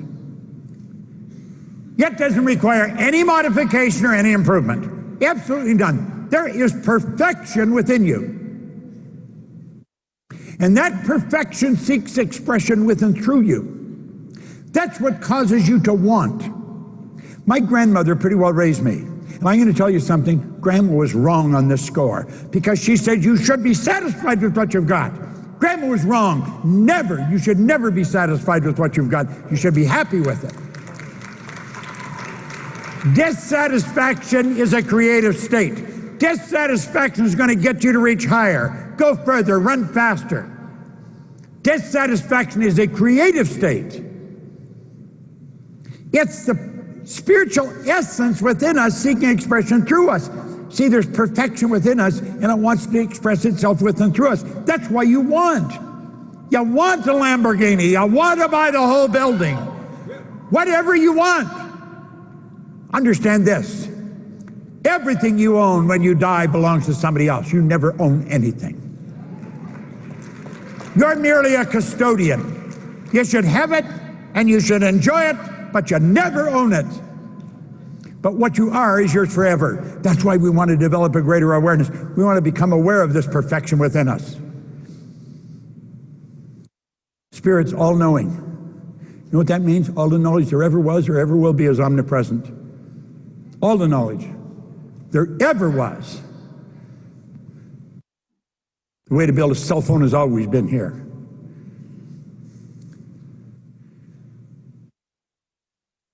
All the power. You'll wonder, where does she get all the energy? Where does he get? Nobody gets energy. Everybody releases energy. Desire, it's a triggering message. Lets it go. I'll be 86 on my next birthday. I got more energy than most people. 26. Now listen. Your age has got nothing to do with it. It's what you're thinking. All the power there ever was or ever will be. Quit saying, oh, I'm tired, I don't know where you get all the energy. You've already got it. Release it. Desire. Desire is the triggering mechanism. And it doesn't matter where you are because it's omnipresent. See, when you're underwater, you can think. I worked with Captain Mitchell, Edgar Mitchell. He was captain of the lunar landing module on one of the Apollo flights. He was doing thought transference exercises with the other side of the moon with Sherman and Ford here in southern United States. We're connected to everything. Everything's connected to us. There is only one power. And that's the real you. Are you truly who you pretend to be? Come on. Wake up, get out and make it happen. Now, some of you have seen this on a slide. I'm going to look at the mind and look at paradigms. But let's get more personal. Let's make it your mind and your paradigm. Now, there was a doctor in San Antonio, Texas, the year I was born, 1934. God, it seems like yesterday. It was a minute ago. And he was very involved in the healing arts. He was very involved with the mind. And he thought it was appalling the way we treated people. Like Emerson said, the doctor of the future will use no medicine. You use energy medicine. If we want more light, we just have to put in bigger bulbs, get a bigger transformer. The only limit placed on electricity is the limit that's placed on the form through which it's flown. Do you know nobody even knows what electricity is? All we know is the laws by which it operates. Well, the only limit placed on that power is the limit that's placed on the form through which it's flown. The only limit that's placed on this power is the limit that's placed on the form through which it's flown. There's no limit to what you can do, absolutely none. And he said, everything works from the mind down. You work from a higher to a lower potential. You don't raise morale, it filters down from the top. So he said, the problem is nobody's ever seen the mind. So he said, I'm going to draw a picture of the mind. And he said, I want you to let this represent the mind. He says, that's the conscious, that's the subconscious, and that's the body. He says, the body's the instrument of the mind. Now, without question, in all the years I've studied, this is the most valuable idea I have ever learned. And I'll never forget the day I learned it. A man named Neelan Valvandiwal, a great big man from Western Canada. He sat down with me one day, and I'd done a lot of studying. I mean, I had a ton of knowledge. And it was like I had all the pieces for the puzzle laid out on a big table. But I couldn't get them to fit. I didn't have the lid for the box. And I just couldn't get some of this information to connect with other information. And when he put this drawing in front of me, it was like that, all this information came together. And I had an awareness that was just absolutely unreal. This drawing is worth its weight in gold. Now let's look at it. Here's the conscious, subconscious, and the body. Now the conscious mind is your thinking mind. If I were to sit down with you, if I were working with you or selling you, that's what you would look like. You would look like that drawing, and I had an imaginary line right across the center of your head. And I could shock you with how much I know about you, because everything on the inside showing up on the outside. See, that instrument you're living in is a mass of molecules, and it casts off a ray of energy. Well, you got a mental faculty that can read that energy, so you know what the person's like. That's your thinking mind. It's also called the educated mind. And it's where the intellect is resident. Now, it's the intellect that separates us from our pets. I get a couple little dogs at home that can see, hear, smell, taste, touch, but they cannot think. Although at times if this one started to talk to me, I wouldn't be surprised. All right. Now listen, the subconscious is your emotional mind. It operates totally different than the conscious mind. I would imagine many of you have Dr. Joseph Murphy's book, The Power of the Subconscious. It's probably one of the best books on the subconscious mind that's been written, but it doesn't have a picture of the mind. And so you could be, a little mixed up. You study this and then go and study Murphy's book and you'll really get something out of it. Now look at the conscious mind, you have ability to choose. Viktor Frankl, who wrote Man's Search for Meaning, he was a Jewish psychiatrist, spent the war years in a German concentration camp. And he said while he was in that camp, regardless of the intellectual or physical abuse he was subjected to, no one could cause him to think something he didn't want to think. That was his choice. Yet we've got the ability to accept or reject whatever we hear. All that stuff on television, the radio, and the newspapers, reject it if you don't like it. Just don't spend any time thinking about it. Because what was there today will be gone tomorrow. You have the ability to accept or reject anything. And if you reject it, then you can go ahead and you can originate whatever you want. Now, your subconscious mind does not have that ability. Your subconscious mind must accept whatever you give to it. It's like the earth. It's immoral. It doesn't care what you plant, but it'll accept it because it gives no ability to reject it. And this is the part that you really want to learn. The subconscious mind cannot differentiate between what's real and what's imagined. If you start to imagine something bad, you will start feeling bad. If you imagine something good, you'll start feeling good. Your subconscious mind just accepts what you give to it. It cannot tell the difference. Well, mentally see yourself as the leader you want to be. This is where I'm going. That's what I'm going to earn. That's how I'm going to act. And don't worry about the people that are laughing, saying, who do you think you are? Say, I don't think who I am. I know damn well who I am. You see?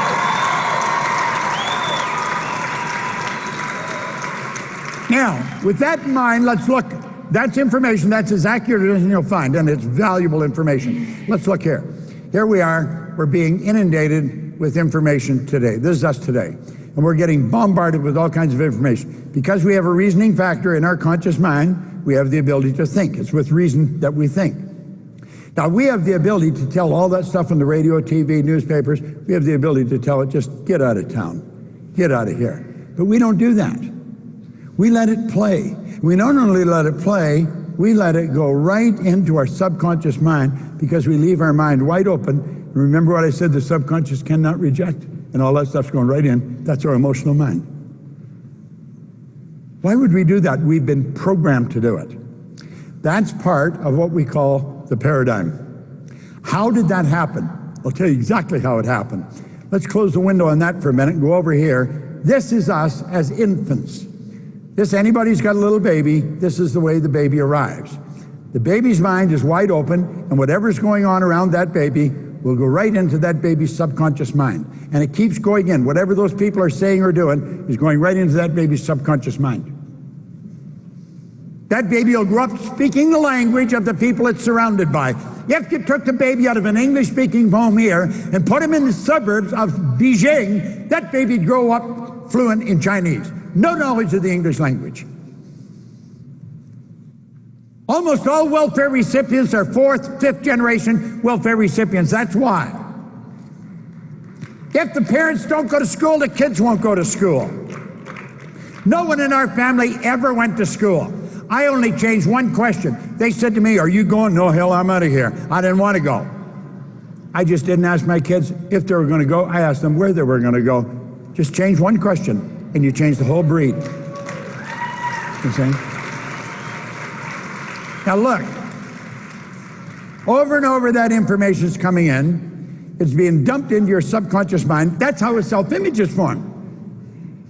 You bring people into your business and you know they've got low self-esteem. You can tell by the way they talk, the way they dress, the way they look at you and act. Help them build a self-image. Help them understand who they are.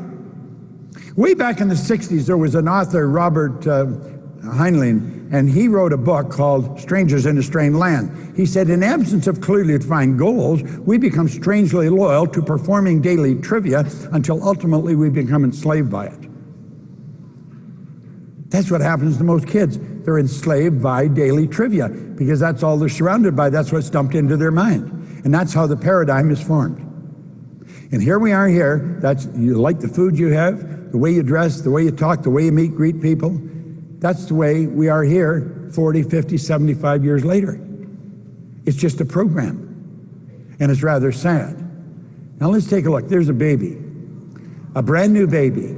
Now here's the graphic illustration of the baby, just the subconscious mind, because that's how a baby arrives on the scene. You see? Baby arrives, and that's like the baby that's arriving. Okay? Now, what's going on? Whatever's going on around that baby goes right into that baby's subconscious mind. And that baby becomes a product of its environment. And that is where the paradigm is formed. That's where the self-image is formed. And of course the paradigm. Then the conscious faculties at a certain age begin to develop. And they develop their senses. They start to hear, see, smell, taste, touch. You watch a baby, you'll see the hand going fast to his face and they're watching it. It's like, just wonder, where'd that come from, you know? Well, a brand new baby, it's sort of fun watching the baby become aware, right? Well, here's what we want to understand.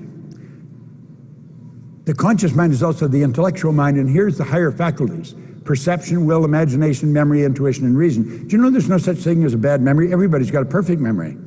Well, we have all these higher faculties. What we want to do is learn how to use them. Now, as we start to learn how to use these, everything in our life changes.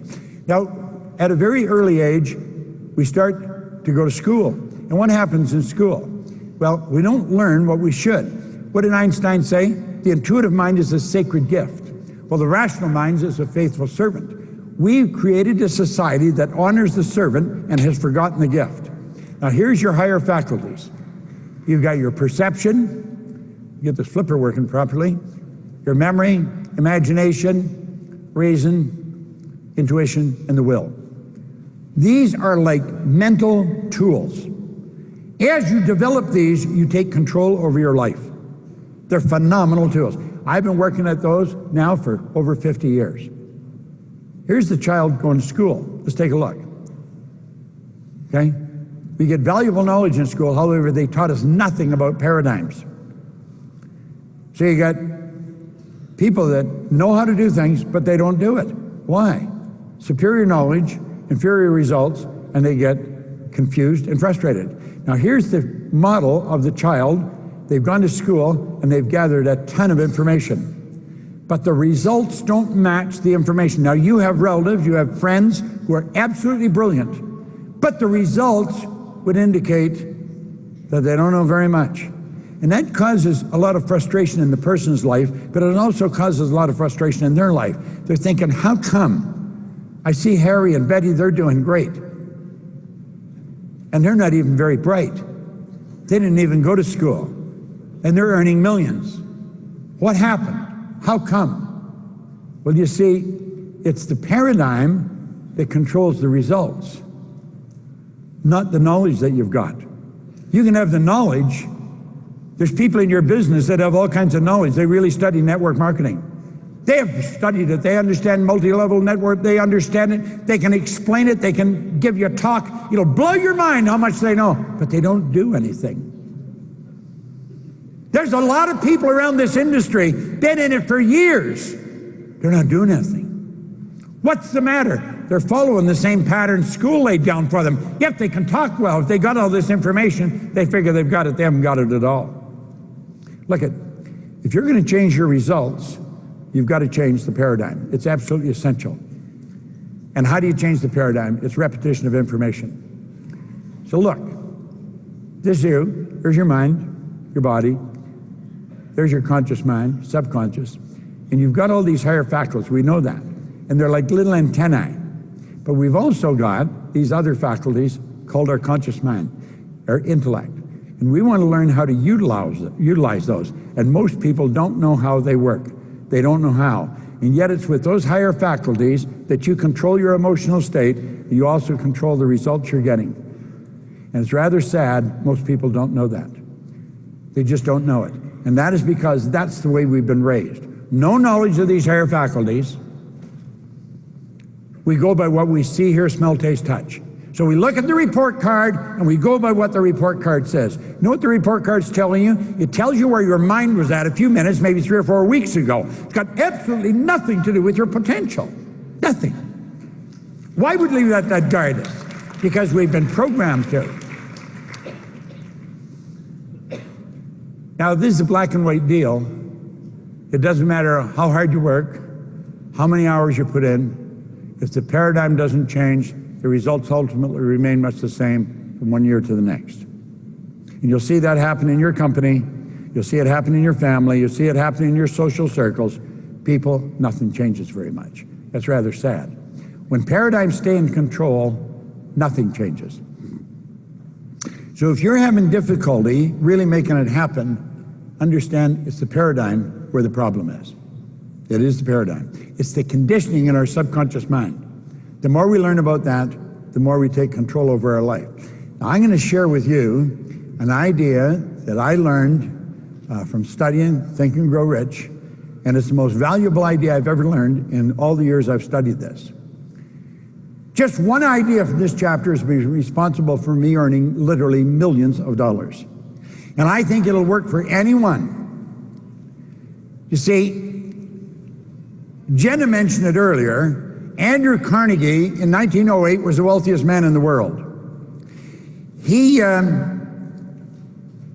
thought it was an absolute crime that people like himself, like Henry Ford and Thomas Edison, were going to their grave with all the knowledge they had locked up in their bones. You see, Carnegie came over from Scotland to America as a young boy with his parents. They had nothing. They started out with nothing. But by 1908, he was the wealthiest man in the world. Napoleon Hill was a young guy in his 20s working for a little magazine, and they got a project where they were going to interview wealthy people.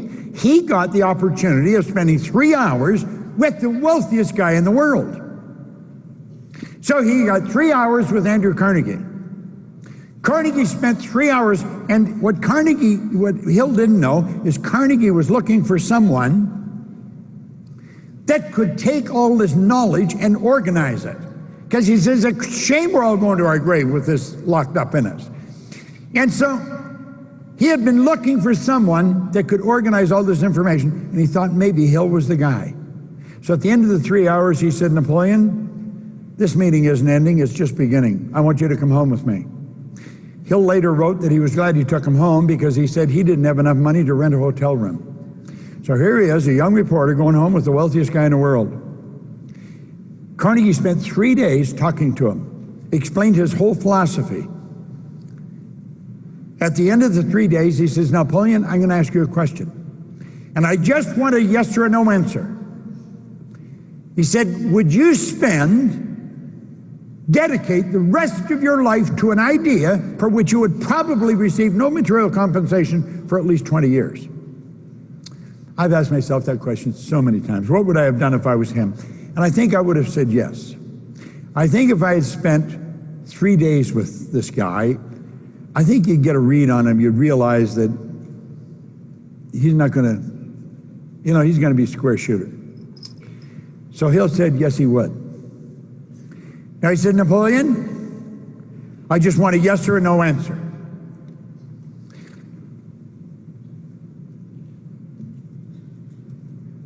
He had a stopwatch in his hand under a desk. And he said, would you dedicate the rest of your life to an idea which will probably receive no material compensation for 20 years? In 25 seconds, Hill said, yes, I will.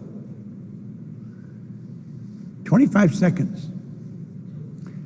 In this book, Hill wrote a whole chapter on decision. It's the longest chapter in the book. He had to make a decision that was going to change the course of his life. And he did it in 25 seconds. After they spent some time together, Carnegie said, now Napoleon, everything in you is going to want to quit. If you're new here in my daily choice, long before you get to the top, everything in you is going to want to quit. If you're relatively new, you will have days when every part of you wants to quit. So I said, I'm going to give you an affirmation. Now I want you to write this down. I want you to underline every word. Now he says, you're going to be talking to yourself, Napoleon. And this is what he asked him to write down. Andrew Carnegie, I'm not only going to equal your achievements in life, I'm going to meet you at the post and pass you at the grandstand. Hill said he threw his pencil on the floor and he said, John, you know darn well that's not going to happen. And Carnegie said, yes, I know it's not, Napoleon, unless and until you properly plant that in your subconscious mind. So he said, I want you to make me a commitment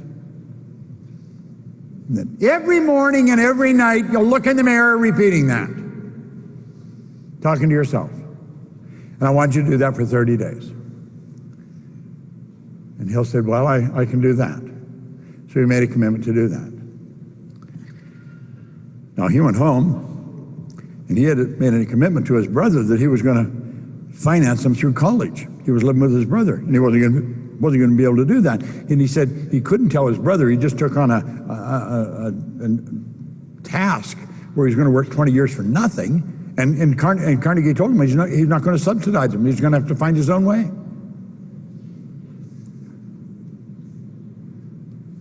So it wasn't easy for him. Yet the first day, he went in the bathroom and he closed the door and he looked in the mirror and he whispered it.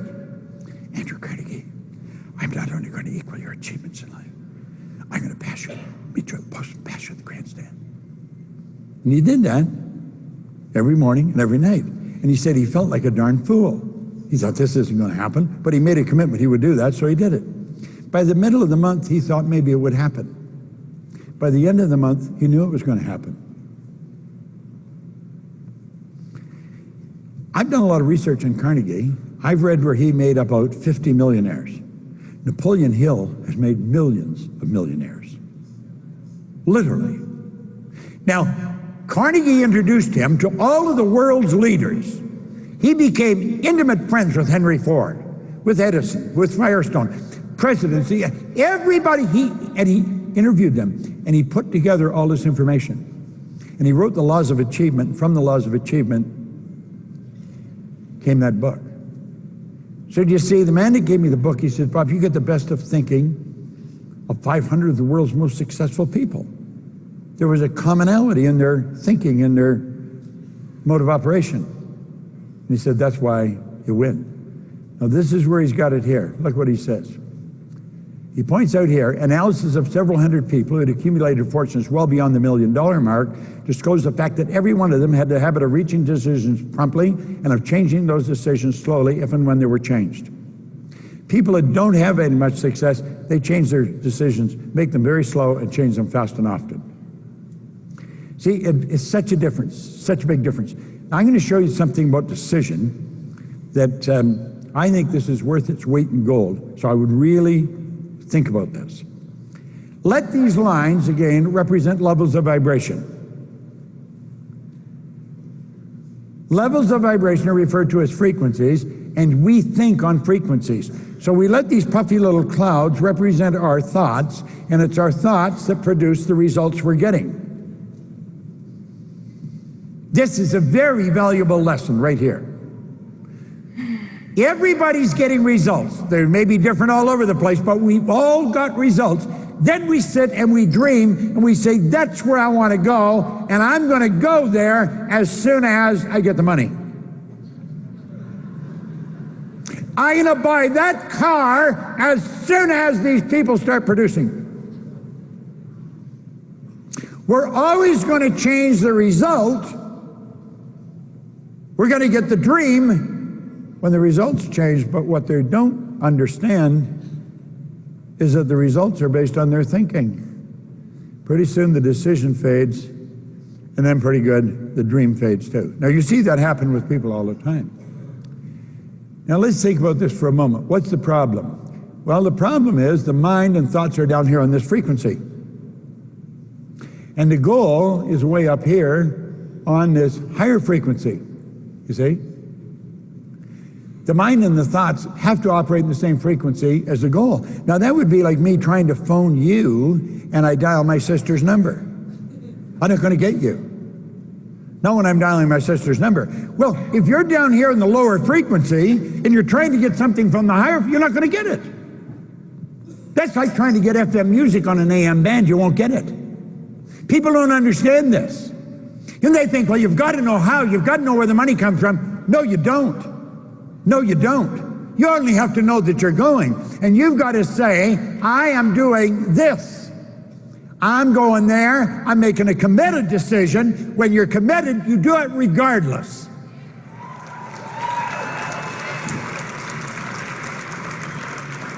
Now, I don't know Jenna and Josh that well, but I know them well enough.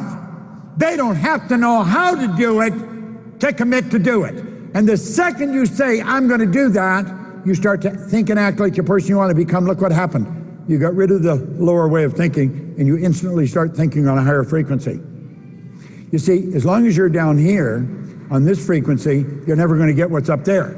You've got to get your mind onto a higher frequency. You've got to think and act like the person you want to become. Every book tells you that. Every great leader, you've got to act like the person you want to become. This is not a kid's game. This is something where you can write your own ticket. You can earn whatever you want to earn. You can live where you want to live. Go where you want to go. The only prerequisite for making a decision is you want to. That's it. Now I'm going to tell you that's a long ways removed from where most people live. Well, you got to know where the money's coming from. You got to know how you're going to do it. You got to know where you're going to get the people. You got to know how they're going to do this. Well, no, you don't got to know any of that stuff. You just got to know where you're going, and you got to know you're going to get there. You see, want is the only prerequisite. This is the reason successful people make decisions so fast. They don't fool around. They make decisions fast, and they're the winners. Now, they seem a little reckless at times to the real organized, analytical, get the slide rule out and figure out how that house is going to get paid for, When Dr. Werner von Braun was asked by John Kennedy, what would it take to build a rocket that would carry man to the moon, bring him back safely here to Earth, he answered in 5 words, the will to do it. That's it, the will to do it. What will it take you to get to where you want to go? The will to do it. You see, the will is the ability to hold one idea on the screen of the mind. And if you do that, everything else will follow. You get on that frequency, and then you're going to attract whatever is required for the manifestation of that picture. Most people do not understand that. So they've got to know where the money's coming from. And the truth is, you don't. See, when the chief asked me, Bob, do you know what you're doing? I said, I know what I'm doing. I really didn't. I was scared. But I had this dream in my mind. I saw myself building this building maintenance company. I had some buckets and mops and a contract, and that's about all. But pretty soon, I was in 7 different cities in 3 countries, and I was earning a fortune. That's all you need. There's Kennedy out talking to von Braun. And what did he say when he asked him? He said, the will to do it. That's all you required. That's all you require to get to where you want to go. Now that was a big move. That was, how do we get to the moon and bring him back safely to Earth? It's a pretty big idea. Decision must be committed decision. This is a wonderful place to make big decisions. You will never in a long time, maybe never in your life, get into energy like in this room. You won't.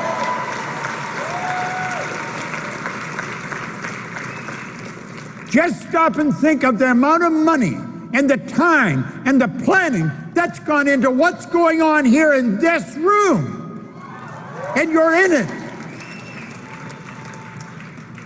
Make decisions in here that's going to last you a lifetime. Now, if you really want to execute your decision, you've got to have discipline. This is something I learned from my first mentor, and it's worth its weight in gold. Discipline is the ability to give yourself a command and follow it. This I will do. Then do it. Don't whine, don't complain, don't blame conditions or circumstance. Do it. And if you're having a problem, go look in the mirror. You want to control the flow of thought energy that's coming through and to us. It's coming to and through us. Now, we talked about this a few minutes ago. You are a mass of energy on a very high frequency. No one knows what you're capable of doing. There is no one alive that knows what you're capable of doing. I remember when we were building a cleaning business, we got the idea we'll put a supervisor on the road and we'll get him a car phone. We had to put ski racks in the top of his car to mount an aerial so that his phone would work. Then there was only a half a dozen channels in the entire city, so it was always garbled. Somebody else was always on the channel. Do you know why we had that? Because we didn't know how to do what we do today. Today we know there's an infinite number of frequencies. Everybody has a phone, has their own frequency. There's an infinite, not millions, infinite number of frequencies. Energy operates on frequencies. When you're thinking, make sure you know what you're thinking. Now look at, we say a frequency is a level of vibration. There are literally an infinite number of frequencies. Now stay with me here. Every frequency is hooked up to the one above and the one below. Now, I don't know what kind of a deep thinker you might be, but you know what that means? That means that every one of us are connected. Everything in the universe is connected. What we call space here is not space. It's energy. If we sealed this whole room up airtight and start pumping more air into it, more of this no thing, you'd blow the walls out. What you can't see is powerful. Now let's look at this. Let that X represent where you are in your life. X is just the unknown factor. Now get serious about this for a few minutes. Let that X represent where you are. Take an honest look at where you are in your life and you can see how you got here. If you don't like it, that's okay. If you do like it, that's okay. It doesn't matter. It is what it is. This is where you are. We can look backwards at how we got here. And it's all there in front of us. All those different lines, they're levels of awareness that we've moved through. If you remember you did this and that happened, then you moved here and then you met her, or he met her, she met him, and our lives start to change. You'll see how you got here. Now this is where you are, but you'll say, that's where I want to go. Now think, really stay with me here. This is so important. This is where you are, but say, that's where I want to go. And you have no idea how to get there, and you let the dream fade.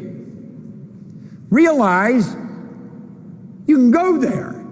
You just don't know how. Kennedy said, how can we get there? Let's go to the moon and bring them back safely to Earth. Von Braun says, just the will to do it. That's all you need.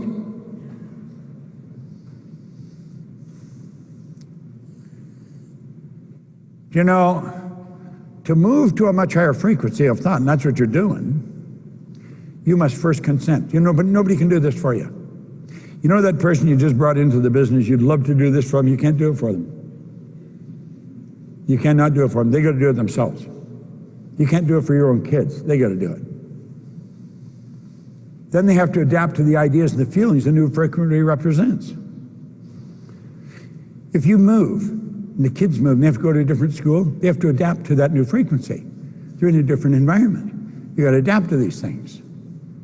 Now here's what we want to know. At the suggestion of a move, your paradigm is instantly going to put up a huge battle. All that conditioning inside is going to put up a huge battle, and it will continually fight you. You got to take conscious control over the paradigm, yet remove and replace it. So there you are there, and say, that's where I want to go. Well, we want to understand, rather than let that fade, let's understand this. There is a place. That's a frequency. That is a place. And you have gone there. The second you've gone there. See, all the great avatars, all the great leaders, they've known if you can see it, if you can hold it in your head, you can hold it in your hand. If you can see what you're going to do with the business, then you can do it. That's how you got into the mirage. That's how the company's become what it is. That's how your company's becoming what it is. There is not something to just let fade. Look at, in this book is a paragraph. If you were to look in the book, I highlighted that paragraph in yellow, I don't know, 50 years ago. And it's one that I just kept studying. He says there's a difference between wishing for a thing and being ready to receive it. No one is ready for a thing until they believe that they can acquire it. The state of mind must be belief and not mere hope or wish. Open-mindedness is essential to belief. Closed mind will not inspire faith, courage, or belief. You see, you're not ready for something until you believe you can do it. Hoping and wishing won't cut it. So when you sit down with a person and you're helping them build a big idea, you're going to have to educate them. You've got to help them understand something about themselves. You can do that by possibly sharing some of your own path that you've been on. But you see, you've got to believe it.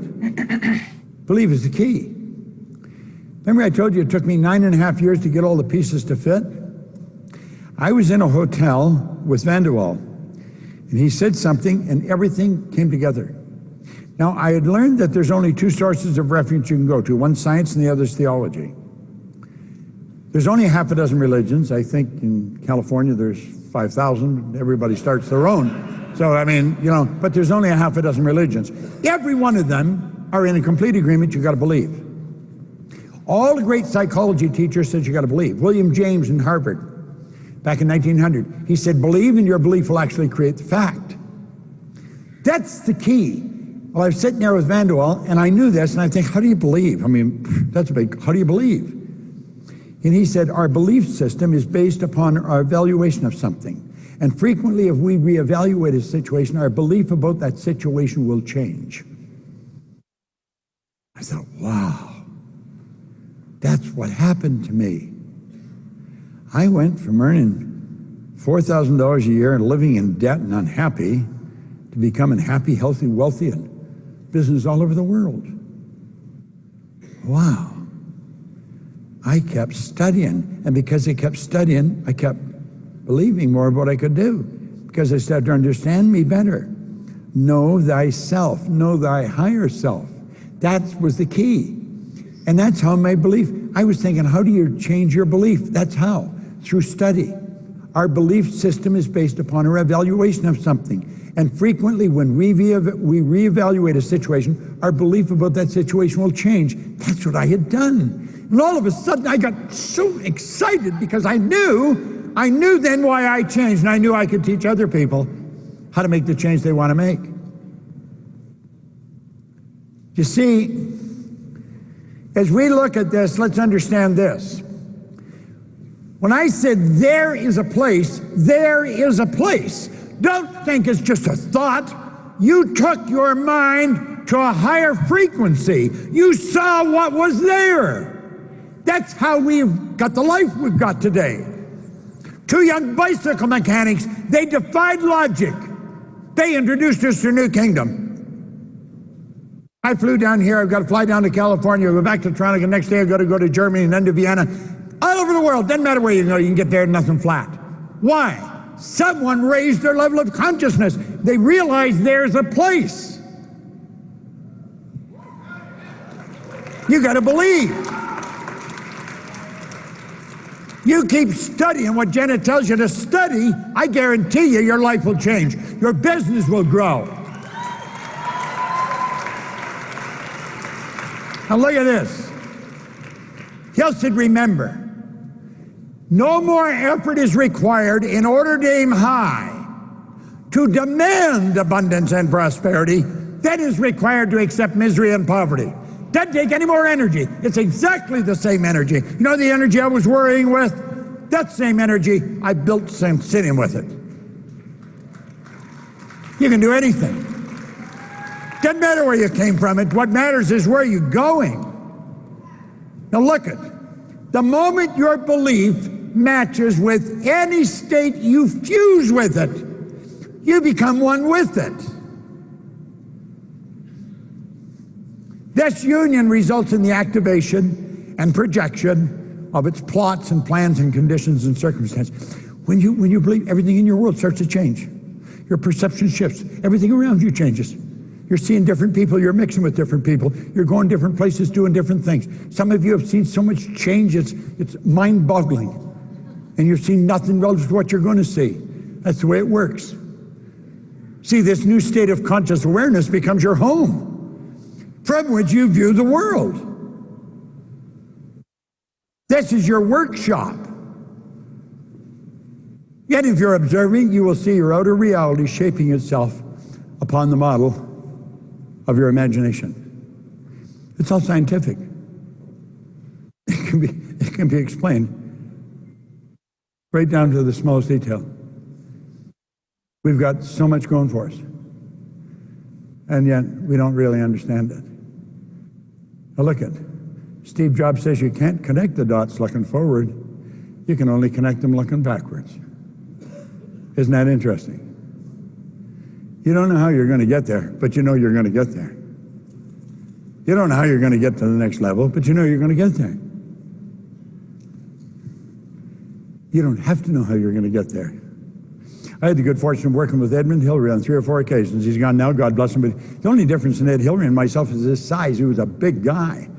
He was a beekeeper from Auckland. But he was the first guy to stand on top of the world. He went there in 51 and he failed. He went back in 1952 against all the relatives and the neighbors thought he was going out of his mind because everybody had died that had gone up there. He failed again in 52. But in 1953, he and Tenzing Norgay stood right on top of the world. He knew he could get there because he could see it in here. And if you can see it in here, you can hold it out here. That's just the way it works. Now look at, what did he say? He said, you can't connect the dots looking back, you can only connect them looking forward. And that's just the way it works. And as you start moving, it starts happening. It just starts to unfold right in front of you.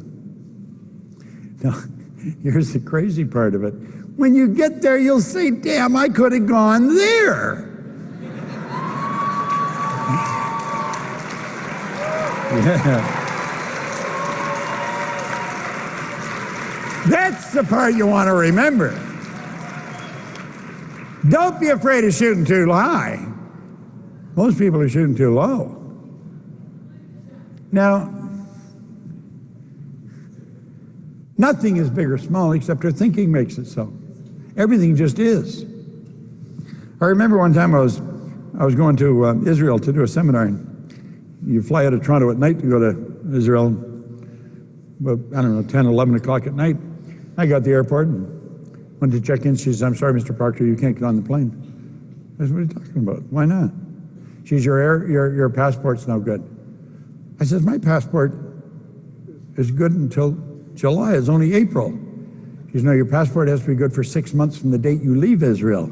I'd never heard of this. This is pretty common in many countries, but I'd never heard of it before. This is a few years ago. I said, "Oh, let me on the plane anyway. It won't matter." Yeah, she said, "It will matter, and we can't let you on the plane. If we did, as soon as you landed, they'd put you on the next plane out of the country." I said, "Oh, okay." I had people come from all over Israel to a seminar. And the woman that was putting together, I thought she'd be really upset. She says, "Well, it is what it is." God, I learned the biggest lesson that day. It is what it is. That's the way it is. Don't get upset. It is what it is. Can you do the best you can? If it doesn't work, that's the way it is. Now let's look here. Your spiritual being is perfect. It requires no modification, no improvement. Okay? Now let's look. You're a spiritual being living in a physical body. You've been gifted with an intellect. And it's the intellect that'll dictate your emotional state, and that's going to control where you're going. And if you've got a problem there, it's your intellect, it's the thoughts that you're thinking that is messing things up. And that's what we want to change. And we're quite capable of changing it. All we have to do is gain an understanding. So let's look. The highest side of our personality is the spiritual side of us. That's the part nobody can see. The lower side is the physical, and then we have the intellect. Now with the intellect, we can tap into the non-physical, which is omnipresent, doesn't matter where you are. You can be underwater and you can think. Yet you can pull the thoughts together and you can build ideas. Yet it's the ideas that you build and hold in your mind that's ultimately going to manifest into results and change your world. You can think anything you want. It's by activating the higher side of our own personality, and that's the side we have not been taught much about, unfortunately.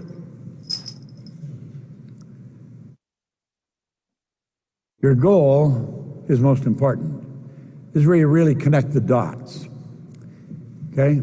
Now, why is goal creation an art? Goal creation is an art because you're manipulating energy. You're causing energy to move from where it is to where it's going, and it would have never gone there if you hadn't been involved. It's very, very important. And there's a three-step approach to this. A, B, C. A is where you've been in before, and so you'll have a tendency to set goals to do something you've already done. B is if you figured it all out and you think you can do it. C is what you want to do. Now you see, the fantasy is the part we were discouraged. That's for kids. So we were encouraged not to do that. So we go from where? We go from what we know to what we think we can do. And we get bored there. There's no inspiration in it, so we come back down here and then do what we know we can do. And this is the way people bounce back and forth their whole life, and that's usually where they stay stuck. They don't know that they live with the creative faculties. Fantasy is what you want. That's where you start. Build your fantasy in your mind of yourself already at the level you want to be at. You take the fantasy and you turn it into a theory in your consciousness. And before you can turn that theory into a goal, you have to ask two questions. Am I able? And am I willing? And when the answer to that is, yes, I'm able, I've got infinite power, and yes, I'm willing to do what? To do whatever is required. Then I've turned that theory into a goal, got emotionally involved, and instantly that goal begins to move into physical form. And you turn the goal then into a fact. Now that is how this company has come together. When you get it together, then you're in the position to build bigger and better fantasies. That's a creative process. Now, all of us can be involved in this, and I think the more we study, the more we're going to do it. And this is where von Braun said, the only thing you need is the will to do it. You have the will, and you can go anywhere, and you can accomplish anything. Now, there's a problem here, and I'm going to explain something that I learned a long time ago. It's called a terror barrier. When you go to do something, it's scary because you're going where you've never been. And there's a four-step approach to this. You'll see the first one's bondage, the second reasons, the third's the terror barrier, and on the other side is freedom. So let's look at how we get there. Now, every one of us experiences this at one time or another. Here we are in bondage. The X represents the conditioning. That's the paradigm in the subconscious mind, and it produces X-type results. What kind of thoughts do we think? We can think anything we want. We will think X-type thoughts because they're in harmony with our conditioning. The conditioning controls how you feel. You're not going to think thoughts that scare you. You're going to think thoughts that you're in harmony with. Then somebody comes along, or you come along, and you start talking to a person about my daily choice. And you talk to them about all the good things that can happen. Now, they start thinking they'd like to move here, they'd like to quit this job or do that. It's a why idea. As long as you're discussing the idea just in your conscious mind, everything's cool. Nothing happens, because the idea is just in the conscious mind. Yet when you internalize that idea, that all hell breaks loose, and that's when you hit what's called the terror barrier. And as you impress that why idea upon the X, everything goes crazy. And you run into what's called a terror barrier, and you bounce off that, worry, doubt, and fear strike, and you come right back to where you start. And that happens to people time and time again. They never learn to go through the terror barrier. You know, Joseph Campbell said something I think that's so good. He said, the cave you fear to enter holds the treasure that you seek. Now think about that. The cave you fear to enter holds the treasure that you seek. If you've got a goal, you just want to go crashing right through the terror barrier. Don't worry about it. And as you go through it, you'll still experience the fear, because the fear is the X and Y energy mixing. But through the repetition of listening to the recordings, reading the book, pretty soon the X conditioning is gone and you're living in a totally new world. Now, this is something I learned over a long period of time. I want you to follow this and you'll see how this happens. You have a choice.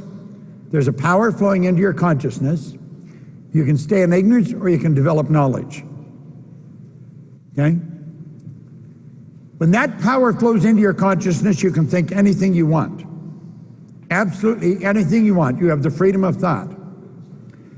Yet generally, we will look at what we've got, and because we don't know how we're going to get the money to get there or get the people to do this, we start to doubt and worry.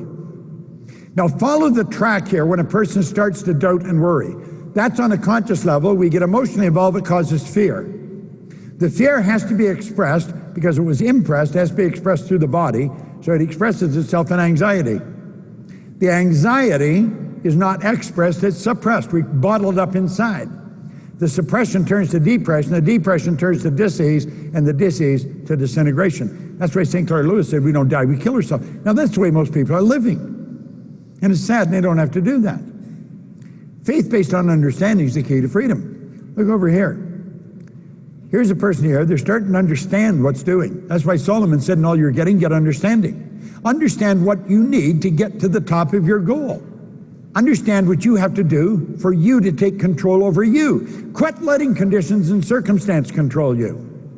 Now the understanding, the only way you're going to get it is through study. There is no other way to get it. When I was talking to Josh and Jenna, Josh said he's not into reading, he's into listening. So he's getting it on through the recordings. She's into the books. Didn't matter how you get it. Get it. Understanding. The only way to get it is through study. So we have a choice, and we take and we impress that on faith as well-being, expression, acceleration, and that is because you're at ease, and that causes creation. So you've got your choice there. You can bounce from there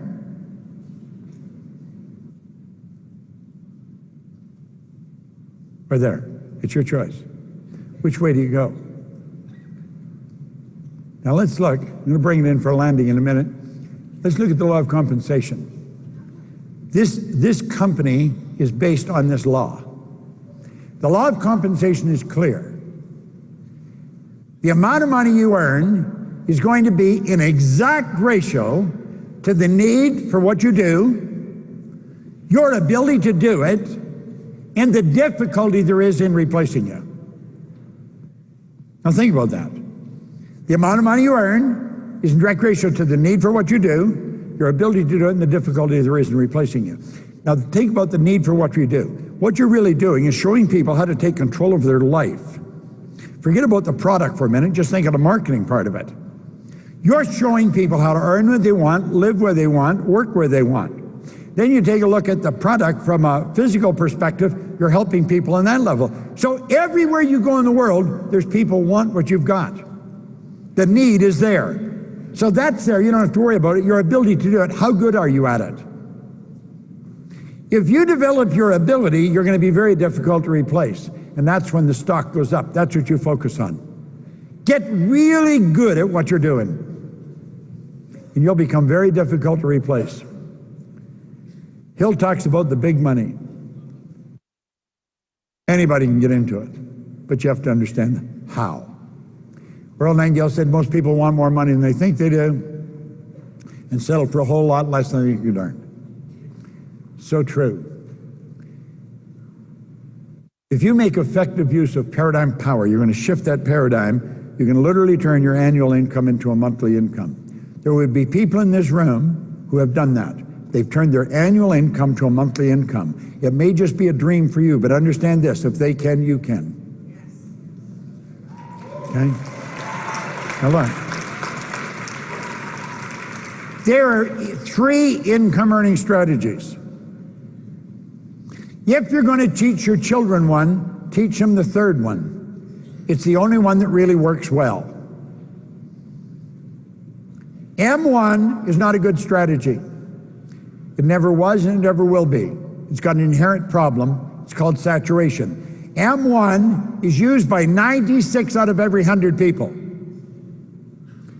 It's where they trade their time for money. It's a losing strategy. M2 is an excellent strategy. It's only used by 3% of the population, and for very good reason. There's only 3% have any money to invest. This is where money earns money. M3 is a strategy I stumbled on way back in the 60s. I started earning a lot of money and I really didn't know what I was doing. You're working with an M3 strategy. M3 is used to earn 96% of all the money that 1% is earning, and they do that, they multiply their time by setting up multiple sources of income. That's really what you're doing. And you know something? That's what your company is involved in.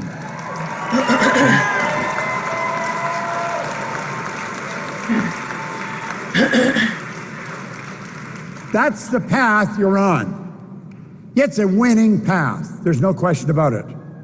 Now look at our world is changing, and it's changing so fast, it almost make your head spin. And the world's not getting bigger, the world is getting smaller. It's actually shrinking. You're not a long ways away from anywhere anymore. You can have business all over the world through this business.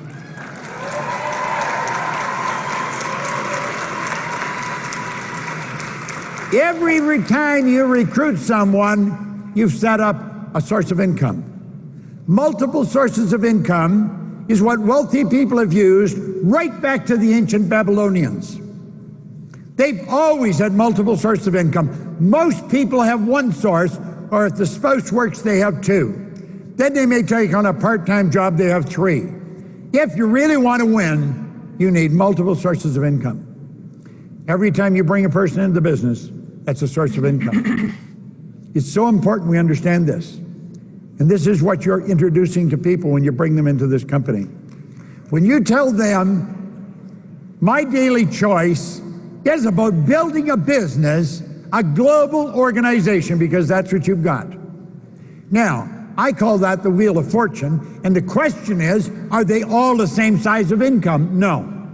Some will build a big business, some will keep them small. But they all have one thing in common. They all flow into your bank. It doesn't matter where in the world the money comes from, it's converted and put in your bank. It's a beautiful thing, and it just keeps adding up.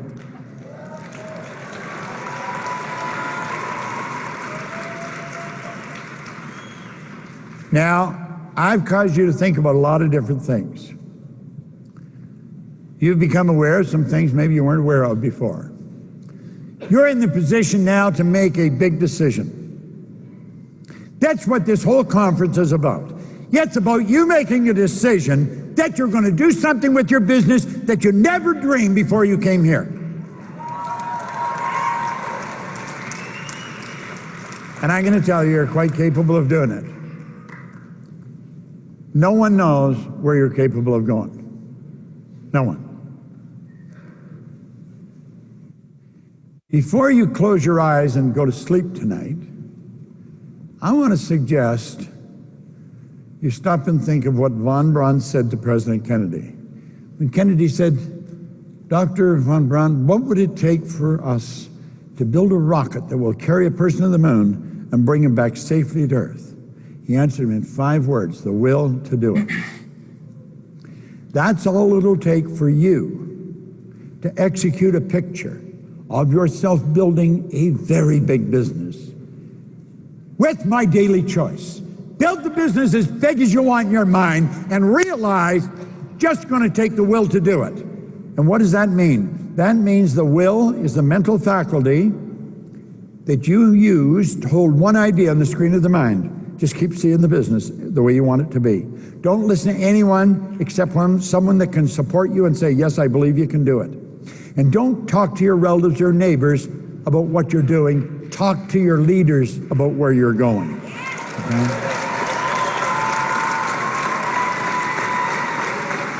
I want to congratulate Jenna and Joshua. I think when Gene and I flew out of here, when we went in to see them, we were absolutely amazed with what they have done.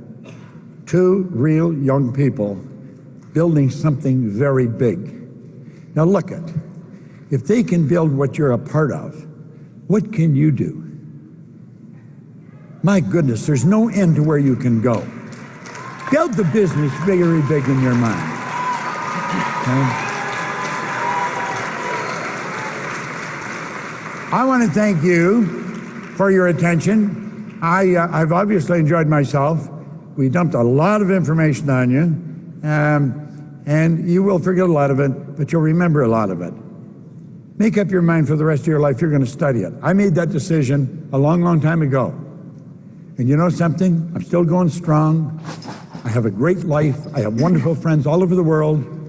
I earn more money than I would ever hope to get. And if I can do it, you can do it. That's what I was telling Joe in Kingston Penitentiary. I said, Joe, if I can, you can.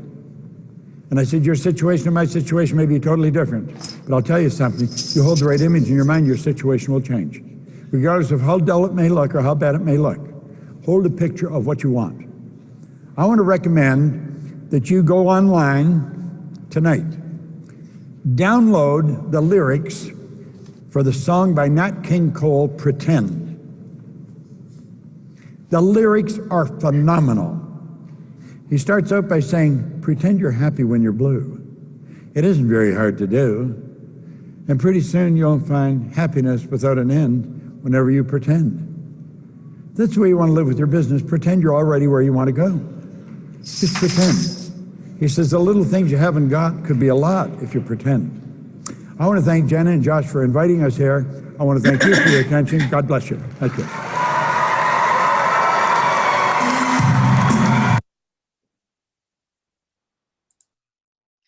Hey, everybody. Man, I am so honored to be with a company that truly values these high vibration speakers like Les Brown and Bob Proctor.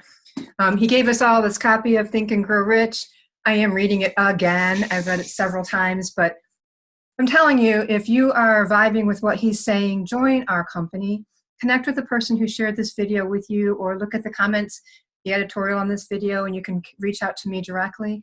We would love to have you join our team and really, really change lives. So thank you so much for enjoying our video today, and stay in touch and reach out and reach higher. All right. Love you all.